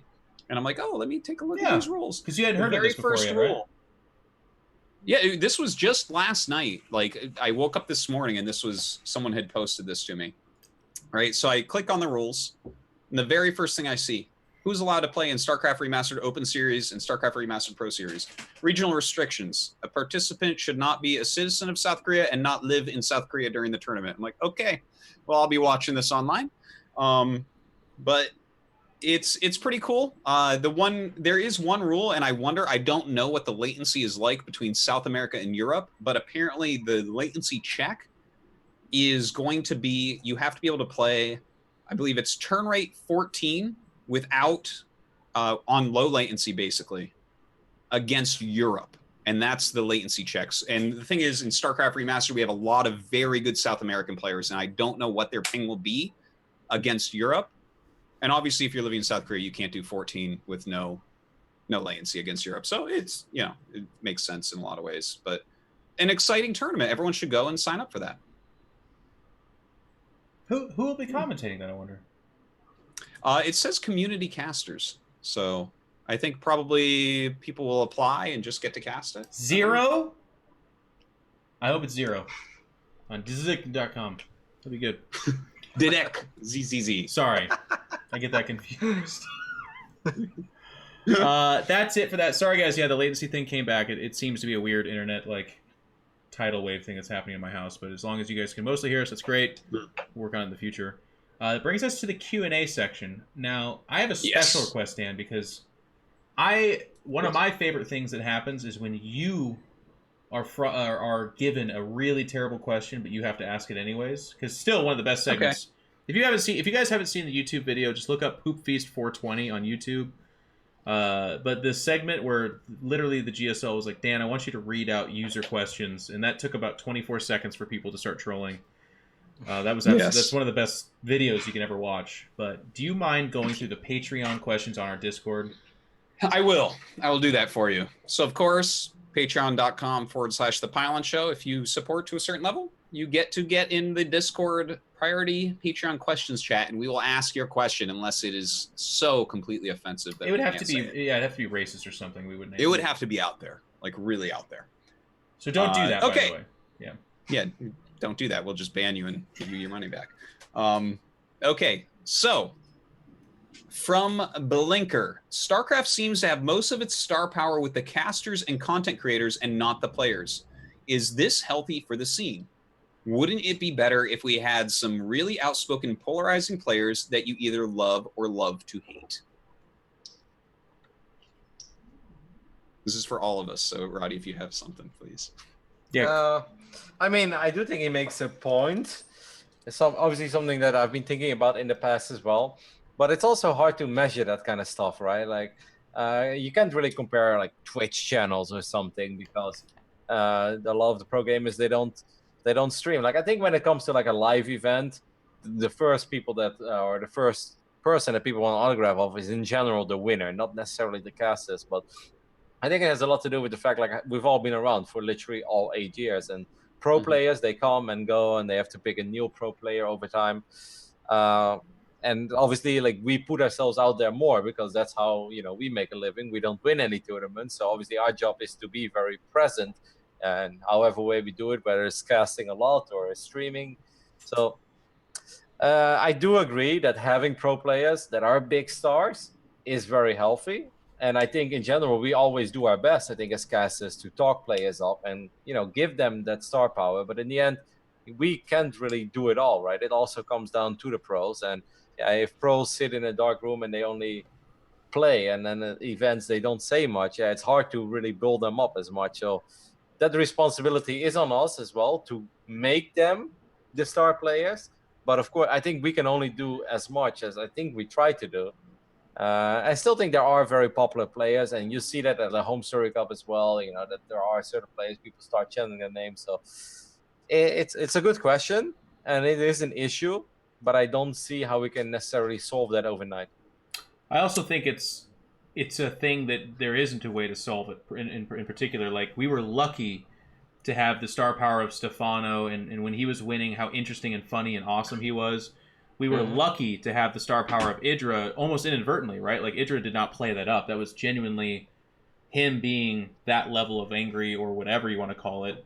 And then Huck being as flamboyant as he was. Like some of these players, that wasn't contrived. That wasn't some caster being like, hey, you need to do this stuff. That's just who they were, and they were good. That's the hard part for StarCraft, I think, and I'm not actually trying to hate at all. But outside the example of someone like a Velo or Deezer, who were people that weren't particularly good at the game, but they stream and they have a very interesting personality, that kind of got them some attention. In StarCraft, you need to win and be interesting to hit that like mega star level power.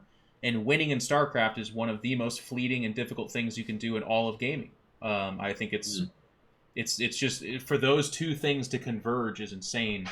And to Kevin's point, because this has actually been something we've talked about for years, and we still do try it. But like when you pull up Cyril on stage, it's like it's Smick's job and it's our job to be like, now's our chance to show Cyril to be the star. And it's like, Cyril, you just won. How do you feel? And he looks at you like you're a fucking idiot, and you're just like, it feels good because I won. And you're like, and then the chat's like, ask him better questions though. It's your fault. Like you're supposed to ask better questions. And then in the chat they say that, but what's the better question to Cyril? You're like, Cyril, you prepared so hard. Like, do you feel your warrior spirit turning into something better? Like, if you could describe yourself as a dolphin with lasers, would you? And he looks at you, he's like, I've been waiting for that question for 5 years. And then he like rips off his clothes, and he's like fully tatted, and it's like this really interesting moment in time. This thing never happens, so it's like, God, we can still hear Petit Drogo. No, I'm just kidding. It's up to the casters to talk up the players, to make them interesting, and to give them the opportunity to be interesting.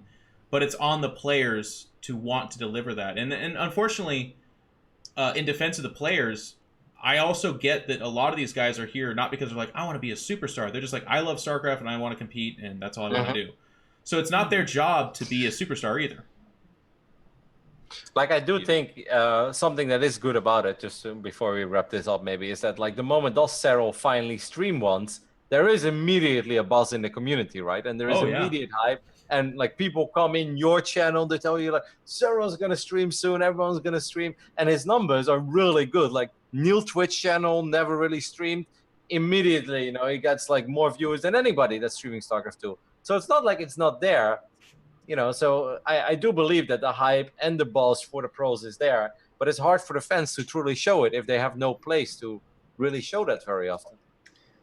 Yeah, I also want to add the way that everything is kind of incentivized and everything kind of self-selects into different brackets.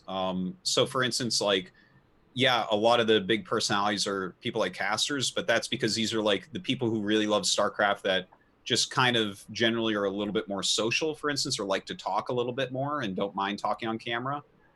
So that maybe they have those types of personalities. And then you look at, yeah, we were very lucky to have people like Idra and people like Stefano and things, but to be a very top-end StarCraft player is so hard, as these guys said. Yeah. But if you look at some of the people, if you're a very entertaining player, the odds are you're never going to become a top player.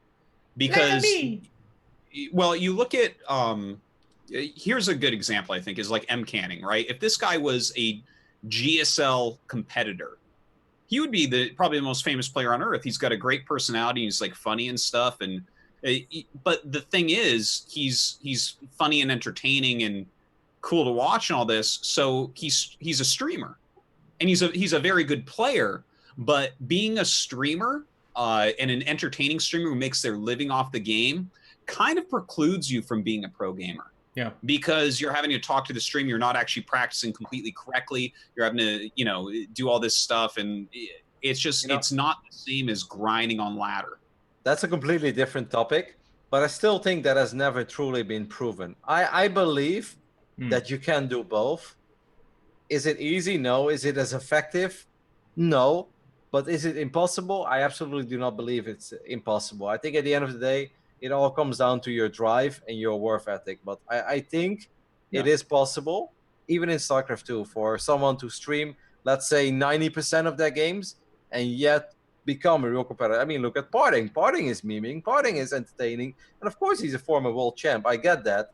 But when he started, like, do you guys remember when Parting started streaming again 3-4 months ago? He wasn't that good in the beginning. And I think he plays almost everything on stream. And you can see how freaking good he became.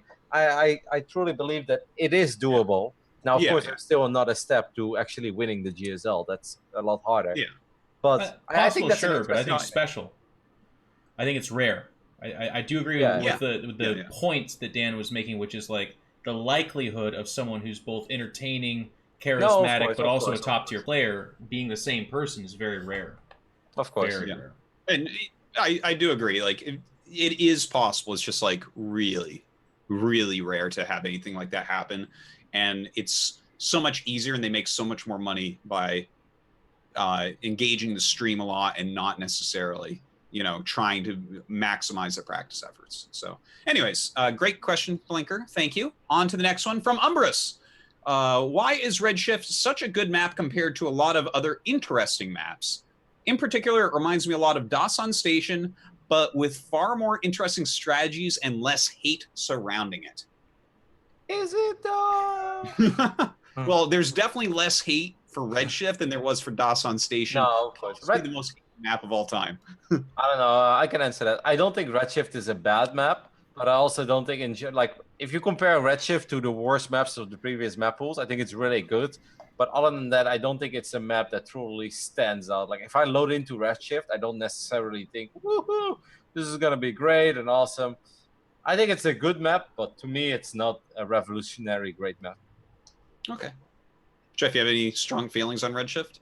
I like the general question of, like, why is it that this map is more accepted, but I think the defensive answer is, even though we accept it, if you still look at WCS, it's right there with Darkness Sanctuary as the most unplayed map, so it still is that weird map, and pro gamers aren't complaining about it because it's not super wild. I think the reason why it's accepted is because it still is a safe, natural, a decent third.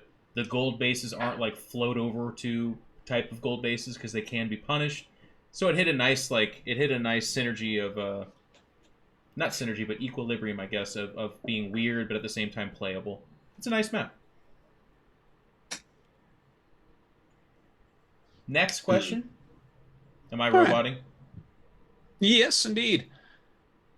Yeah, you roboted a moment there, but you came out of it at the end. So we got what you said. That's how You're still with us. That's how I do it. Yeah, you're still here.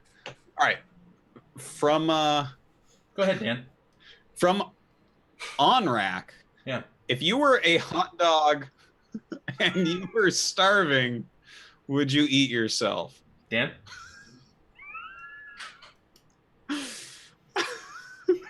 Hey guys, the priority questions. You can ask whatever you want and we'll answer it. Roddy, if you were a hot dog and you were starving, would you eat yourself? Yes, I mean, why would I want to be starving? Fuck yeah.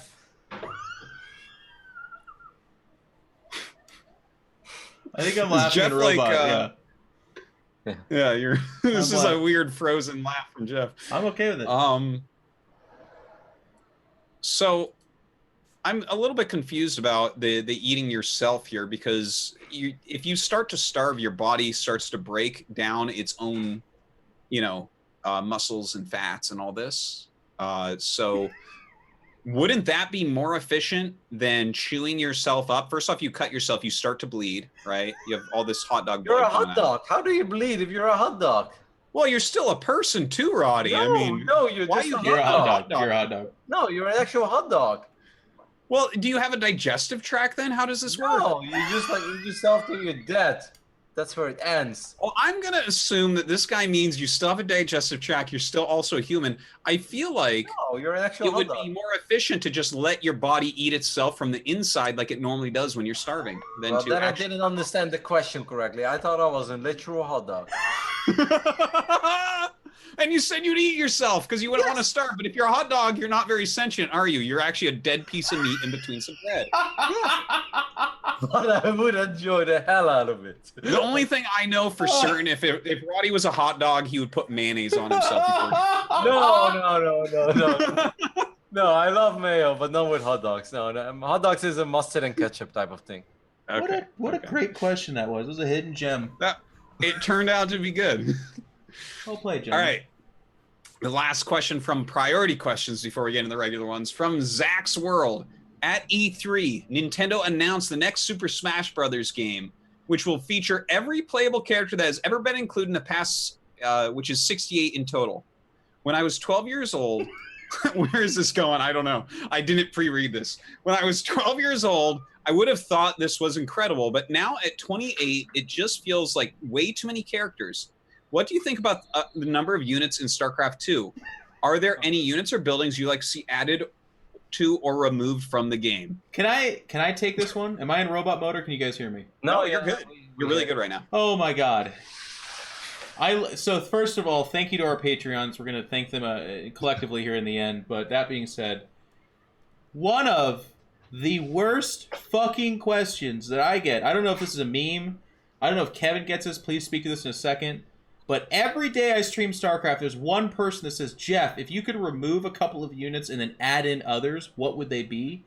Guys, nobody is balanced. They're not making StarCraft units in their mind and adding them or removing them, except for maybe the Artosis nerd, because that's like just the only thing he can think of. But nobody, I don't play this game and go, God, if only they would remove the siege tank and instead add in like a Humvee type thing that shoots like a stronger Gatling gun. It'd be so sick because there wouldn't be siege and it would promote aggression. Nobody does that. But I get asked all the time, and I get it too, because it's like a cool idea.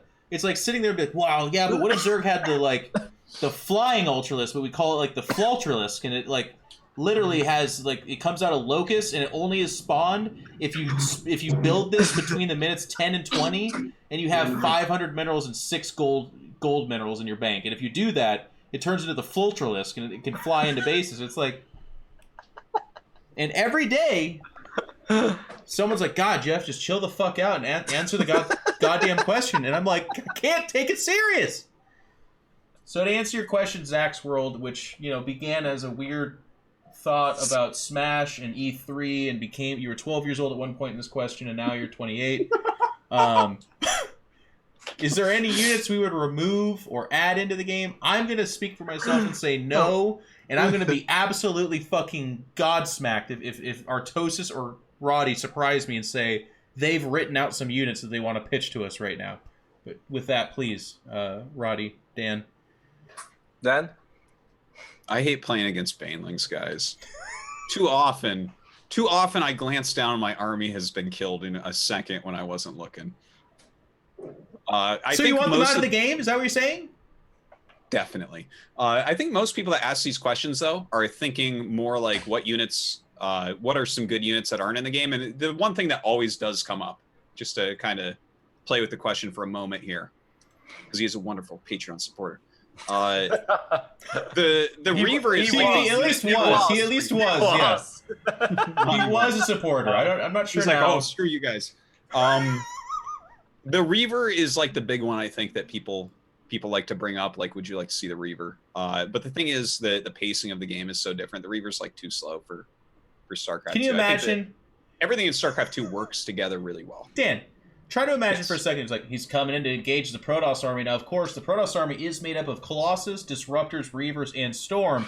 So this is going to be a bit of a rough engagement. Holy fucking shit! Everything is fucking gone. Whoa!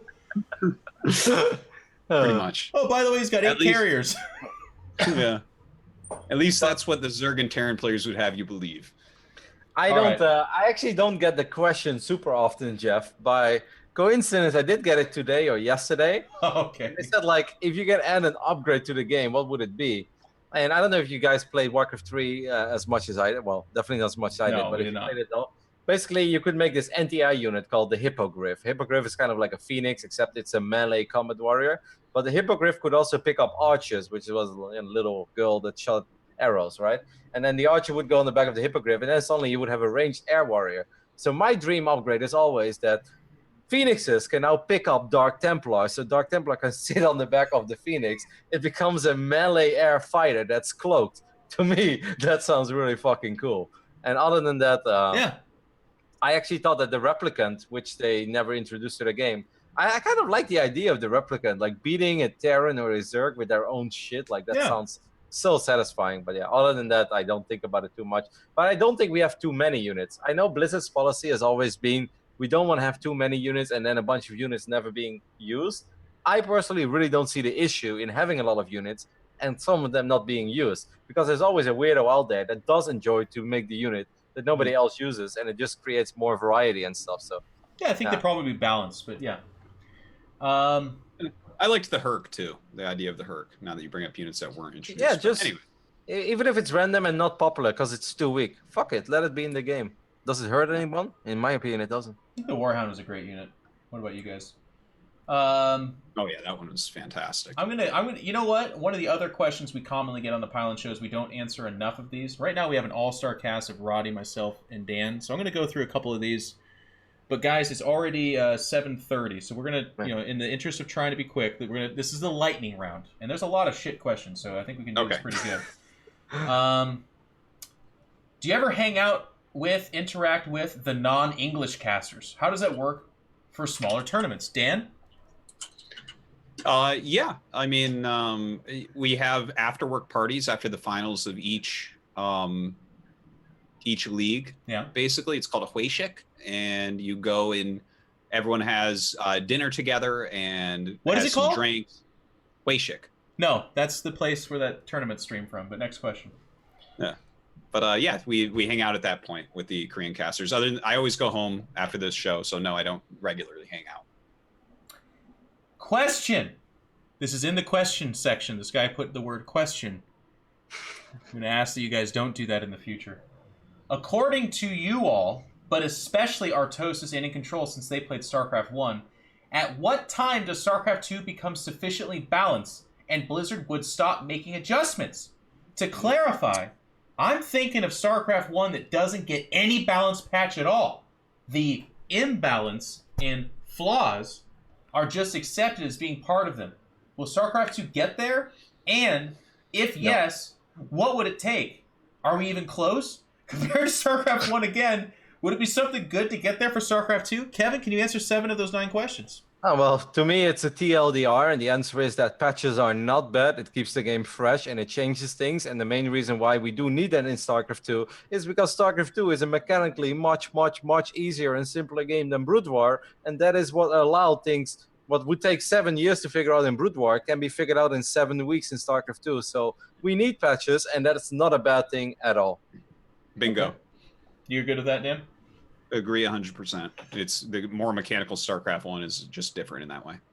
Artosis, thoughts on the Score Esport rating Artosis #1 caster in all of esports? Cool. All right. I agree. Yeah. Let's go. That's good. Are we on the list, Jeff? I didn't even know this website, but you can bet your fucking ass Todd knows about that website. God, Jeff, what if we didn't even crack the top 100 and Dan is at #1? Damn. Well, I would actually say Dan deserves to be probably #1. I think he is the best caster in esports. But do we deserve top 100? I don't know. Most certainly. Top 100? Yeah, I'm completely biased. I think StarCraft casters are the best. Top 10 is all StarCraft casters. You know it's not. Or this wasn't an unbiased piece. You got to watch your comments, by the way. Richard Lewis will come after you. Zyke asks, what potential lies in the Chinese StarCraft scene? Given the huge popularity of League and Dota, as well as a potentially very large player base, one can only assume that increased promotion of Chinese events across the Western world might make a sleeping giant for StarCraft. Is the potential there? Why have not more Chinese players conquered the StarCraft scene? Dan, why are Chinese people not good at StarCraft? Well, we certainly have some that are good at StarCraft, but I'm not really sure. We don't know a whole lot about the Chinese scene. Obviously, we follow it a little bit. They have some very good players, and obviously, just any game that is an esport in China has a lot of viewers and a lot of excitement, just because of the ridiculous population and population density. So I know that they have a team house right now. I know that they have several very good players that have been playing for a really long time, as well as some up and comers. So I expect as StarCraft 2 continues, for the Chinese players to get better and better and better, especially if they keep doing this type of team house stuff that they're doing right now. Look, I'm just going to say what everyone's thinking, and Dan, I want you to kind of walk us through this. Is it genetic? Do you think Chinese people just can't be as good? I'm kidding, of course, for anyone that's Chinese listening to the broadcast. Gemini _19, or excuse me, and this is just 1G. Giemini. Giemini. It's just Giemini. He says Giemini. Dude, I don't know how to say it. It's not a word, Dan. That's the weirdest part about this. You thought maybe he got promoted from the GG team to the G team. He says, do you guys think that tournaments are doing enough to promote storylines in gaming? I personally like how much GSL tries to do different interview segments and hype videos before the matches highlighting these things. Yeah, well, that's not a realistic question, because obviously everybody is in Seoul all the time and they fly them out and it's spread out over 3 weeks, while a WCS event takes place in 3 days. So anything that they make has to be right there and then. Players don't want to be there 3 days in advance, and that would also be incredibly expensive. So Kevin, I'm going to call bullshit. If Blizzard really cared about their game, they would fly these guys out a week or two in advance. They'd probably fly in somebody like Seltzer Please or something like that, and they'd do interviews for a week or two and make some really dang content. Jeff, we could do all of that, but then we won't have Tastosis at BlizzCon, so it's one or the other. Shit. Dan, which is it? Yeah. Player content, or do we get you guys there? I think you just got to go with Tastosis all the time. But yeah, I mean, I wish that there was more content, but it's like Rotti said, there's not enough time to do any of this. In Korea, Katowice did great though, actually. Weeks. Yeah. As much as you can get, like, we need more player stories and stuff. And the thing is, the foreign scene is pretty stable right now. So we have these stories that are building. You got to remember, like, when new people come up, it takes a while to craft those storylines, but we have some serious storylines going into Valencia right now when you think about it, right? Yeah.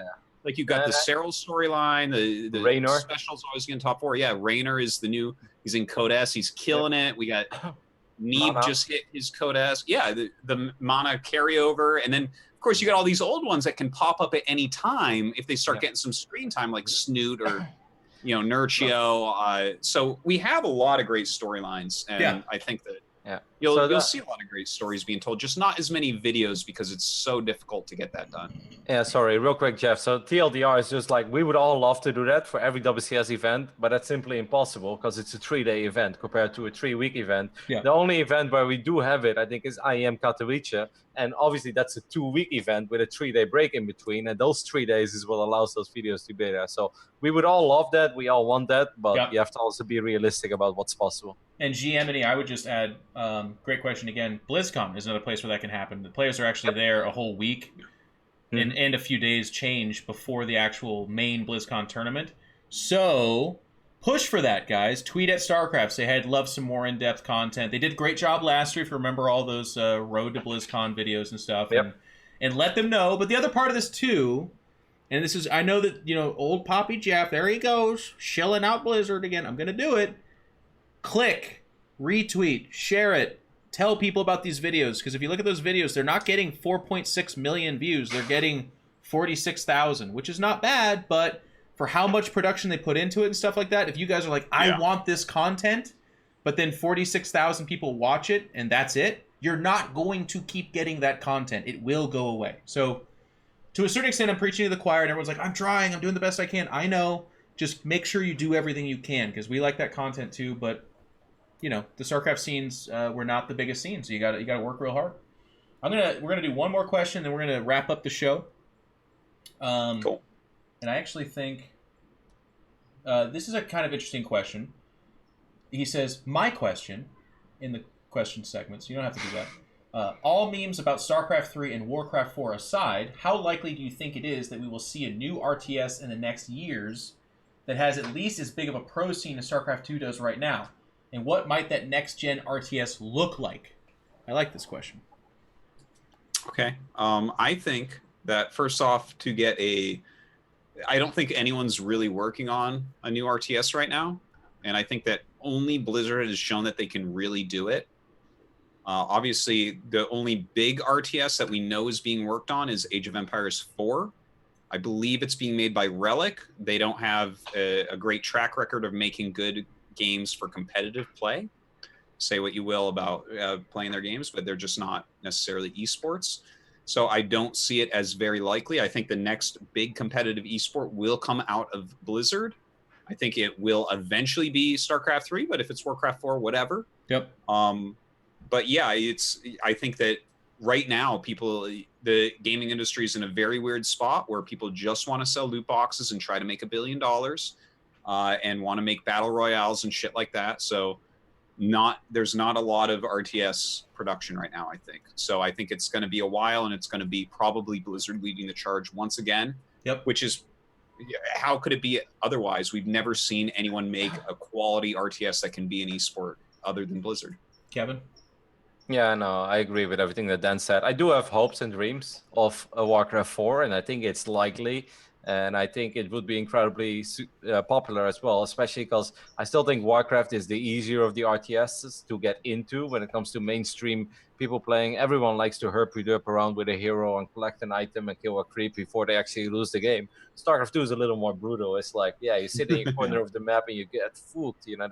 So I hope and dream of Warcraft 4, but I agree with Dan. I don't see anybody else do it unless the very, very, very old school guys of Westwood come back together and they make a Command & Conquer that is not played on a mobile phone. But yeah, unlikely. I love this question because I think it's one that's a little bit tough love, and I think it's hard for people to hear, but I actually think it's fascinating.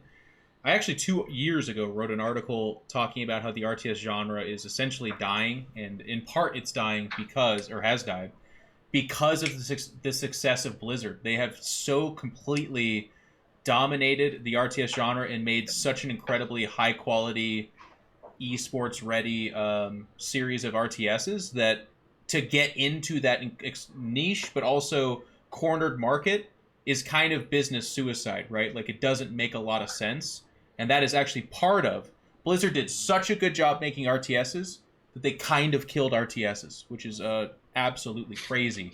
But I got good news for you, because I'm here to tell you that Warcraft 4 will be the next major RTS, and here's why.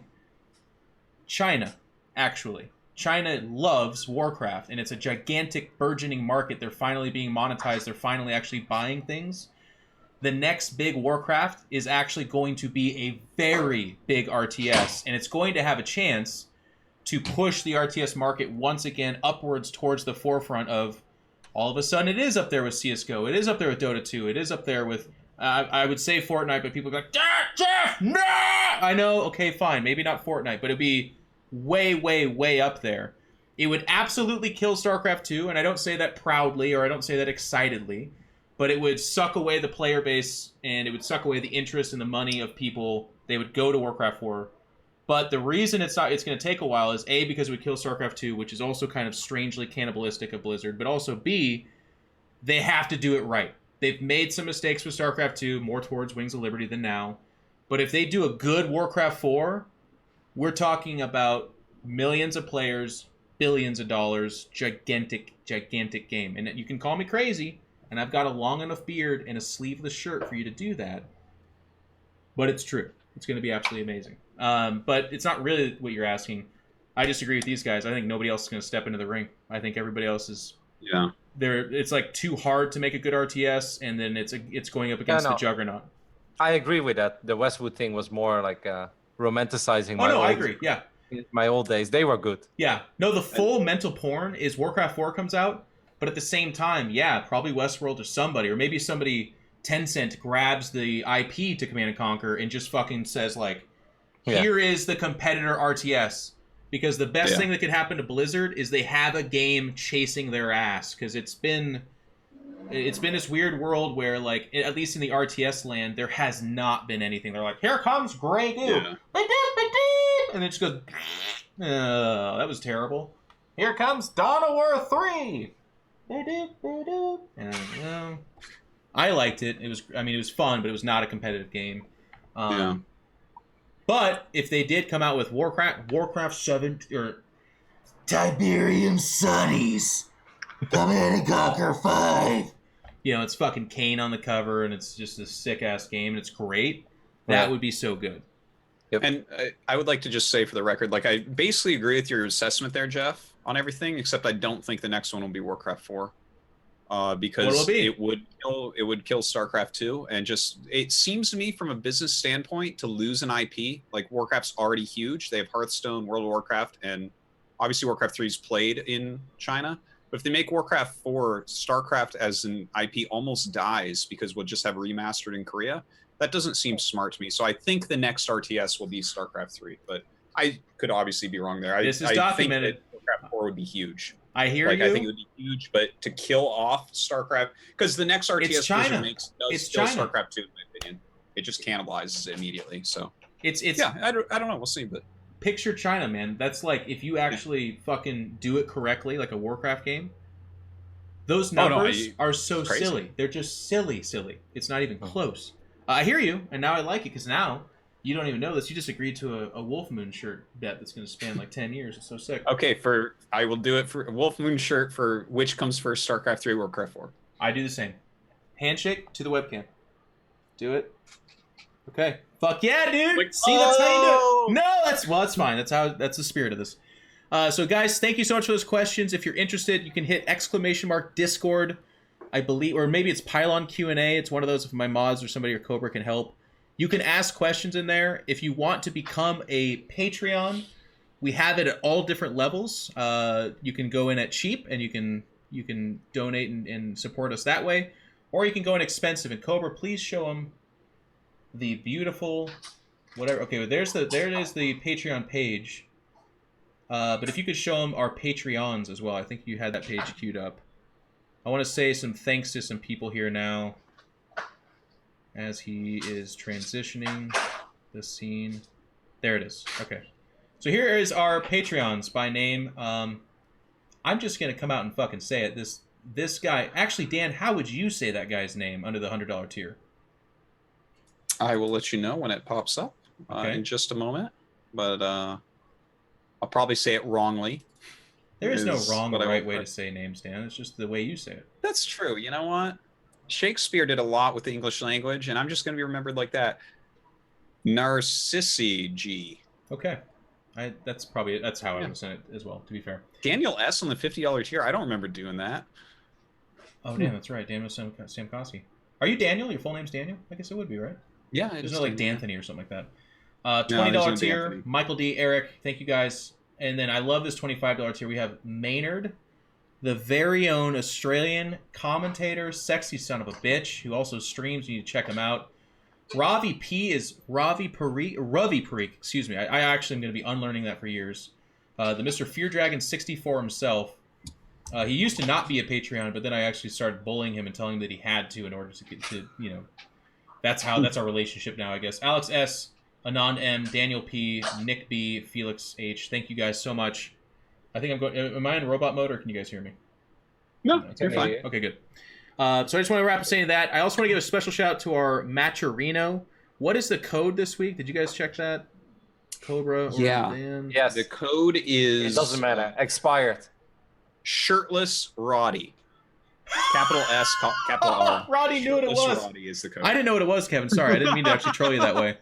ShirtlessRotti. Sense of humor, man. Just to be clear, guys, if you go to our Matcherino page and you put that in, that's free. That costs you nothing on your end at all. It just basically lets our sponsor know that you guys are engaging with the show and our content. If you do want to take it to the next level, there's some really lovely shirts there. I will add our amazing producer, Cobra, would love to hear your ideas on shirts. So I'm looking at someone super silly and talented like a Zombie Grub or a Rifkin. If you guys want to tweet at him or get in touch with him or whatever, And we can work out deals too. If like, I don't know, if we use your shirt or something like that, you want to cut. I don't know. I'm not in charge of that kind of thing. Cobra can work it out with you. But we just want to sell shirts and let Matcherino know that you guys are excited about it. Are these being shown? Yeah, that's being shown. God damn, that time where they photoshopped the mustache on you, Dan, that is such a good Photoshop. It is. It's quality. So yeah, check out that stuff, and then when there's events, you can buy tickets through Matcherino. Just basically kind of check out our page and consider supporting it, please. It's amazing. We have another partnership that we'll announce hopefully soon, but Mr. Lycan hasn't gotten back to us just yet about what he's talking about, so we'll see. And that's about it for the show. So that's it. I want to give another special thanks to Mr. Rotterdam for coming on again. This guy streams 12 hours a day and came on to talk about StarCraft. Is he made of passion? Damn. He's so hardcore. Kevin, I love that guy. Some words for the people. Is there where can they follow you and all that stuff? Check you out. I think so. Mostly. I'm a robot, right? We got a robot again. Sorry, matey. I'm having a hard time hearing you towards the end, but I guess these are my closing thoughts. So, yeah. Well, I do stream roughly 12 hours a day now. A little bit less, 7-8 hours a day, sometimes 9. Twitch.tv/Rotterdam08. It's the same for Twitter and Instagram. And it was always fun to be on the show. Really enjoy hanging out with you guys. I miss you guys. I'll see you guys real soon. It's going to be very busy this weekend. WCS Challenger. Weekend after that, Home Story Cup. And then 2 weeks after that, Valencia. So everyone, check out my Twitch channel and check out all those awesome StarCraft tournaments. And then my final words will be, I sarang hey all of you, damda, and good night. Am I back from being a robot? Yes. Okay. Dan has been, on a serious note, seriously, I've been doing a lot of travel. I've been missing the show. He has been holding down the fort, and I expected him to be upset or complain, or because it sucks. It's actually a lot of work to host the show and be given all the work, but he's done it gracefully and awesomely. So thank you, Dan. Any words from you on what you're doing coming up and your streaming and stuff? KSL, I'll be, doing that. GSL finals on Saturday. ASL next season hasn't been announced yet, but it will be coming. And then, I stream some and stuff and ThePylonShow. So yeah, just check it all out on Twitter, I guess. And I've been uploading some stuff to my YouTube, including the ThePylonShow episodes. So check that out, ArtosisTV on YouTube. Very cool. As for me, guys, just as usual, please do what you can to support the show. If you don't have money or interest or whatever, that's fine. Just watching is great. Sharing that you watched it, checking it out on YouTube, all that kind of stuff is free ways to help make sure that this content keeps happening. But if you do have the means and the inclination, please consider subscribing to our various channels, being a Matcherino, Patreon, all that kind of stuff. You know the drill. Just please do consider it. We can't do this kind of stuff without you guys. Thank you all so much. We'll be back on next week. I will be traveled to the Netherlands visiting my good friend Kevin before we go to Home Story Cup, so I might be able to be on, but I reserve the right to not promise that because that's kind of crazy schedule-wise, but we'll see. I'll try to be on. Otherwise, Dan will be hosting it, and then we'll have Home Story Cup and a whole bunch of awesome stuff for you guys. So thank you all so much. Goodbye. One last thing. Sorry about the latency. It seems to be an internet thing. We'll work on it behind the scenes. We're aware of it. Please don't feel the need to comment on YouTube or tweet at me that the internet was bad.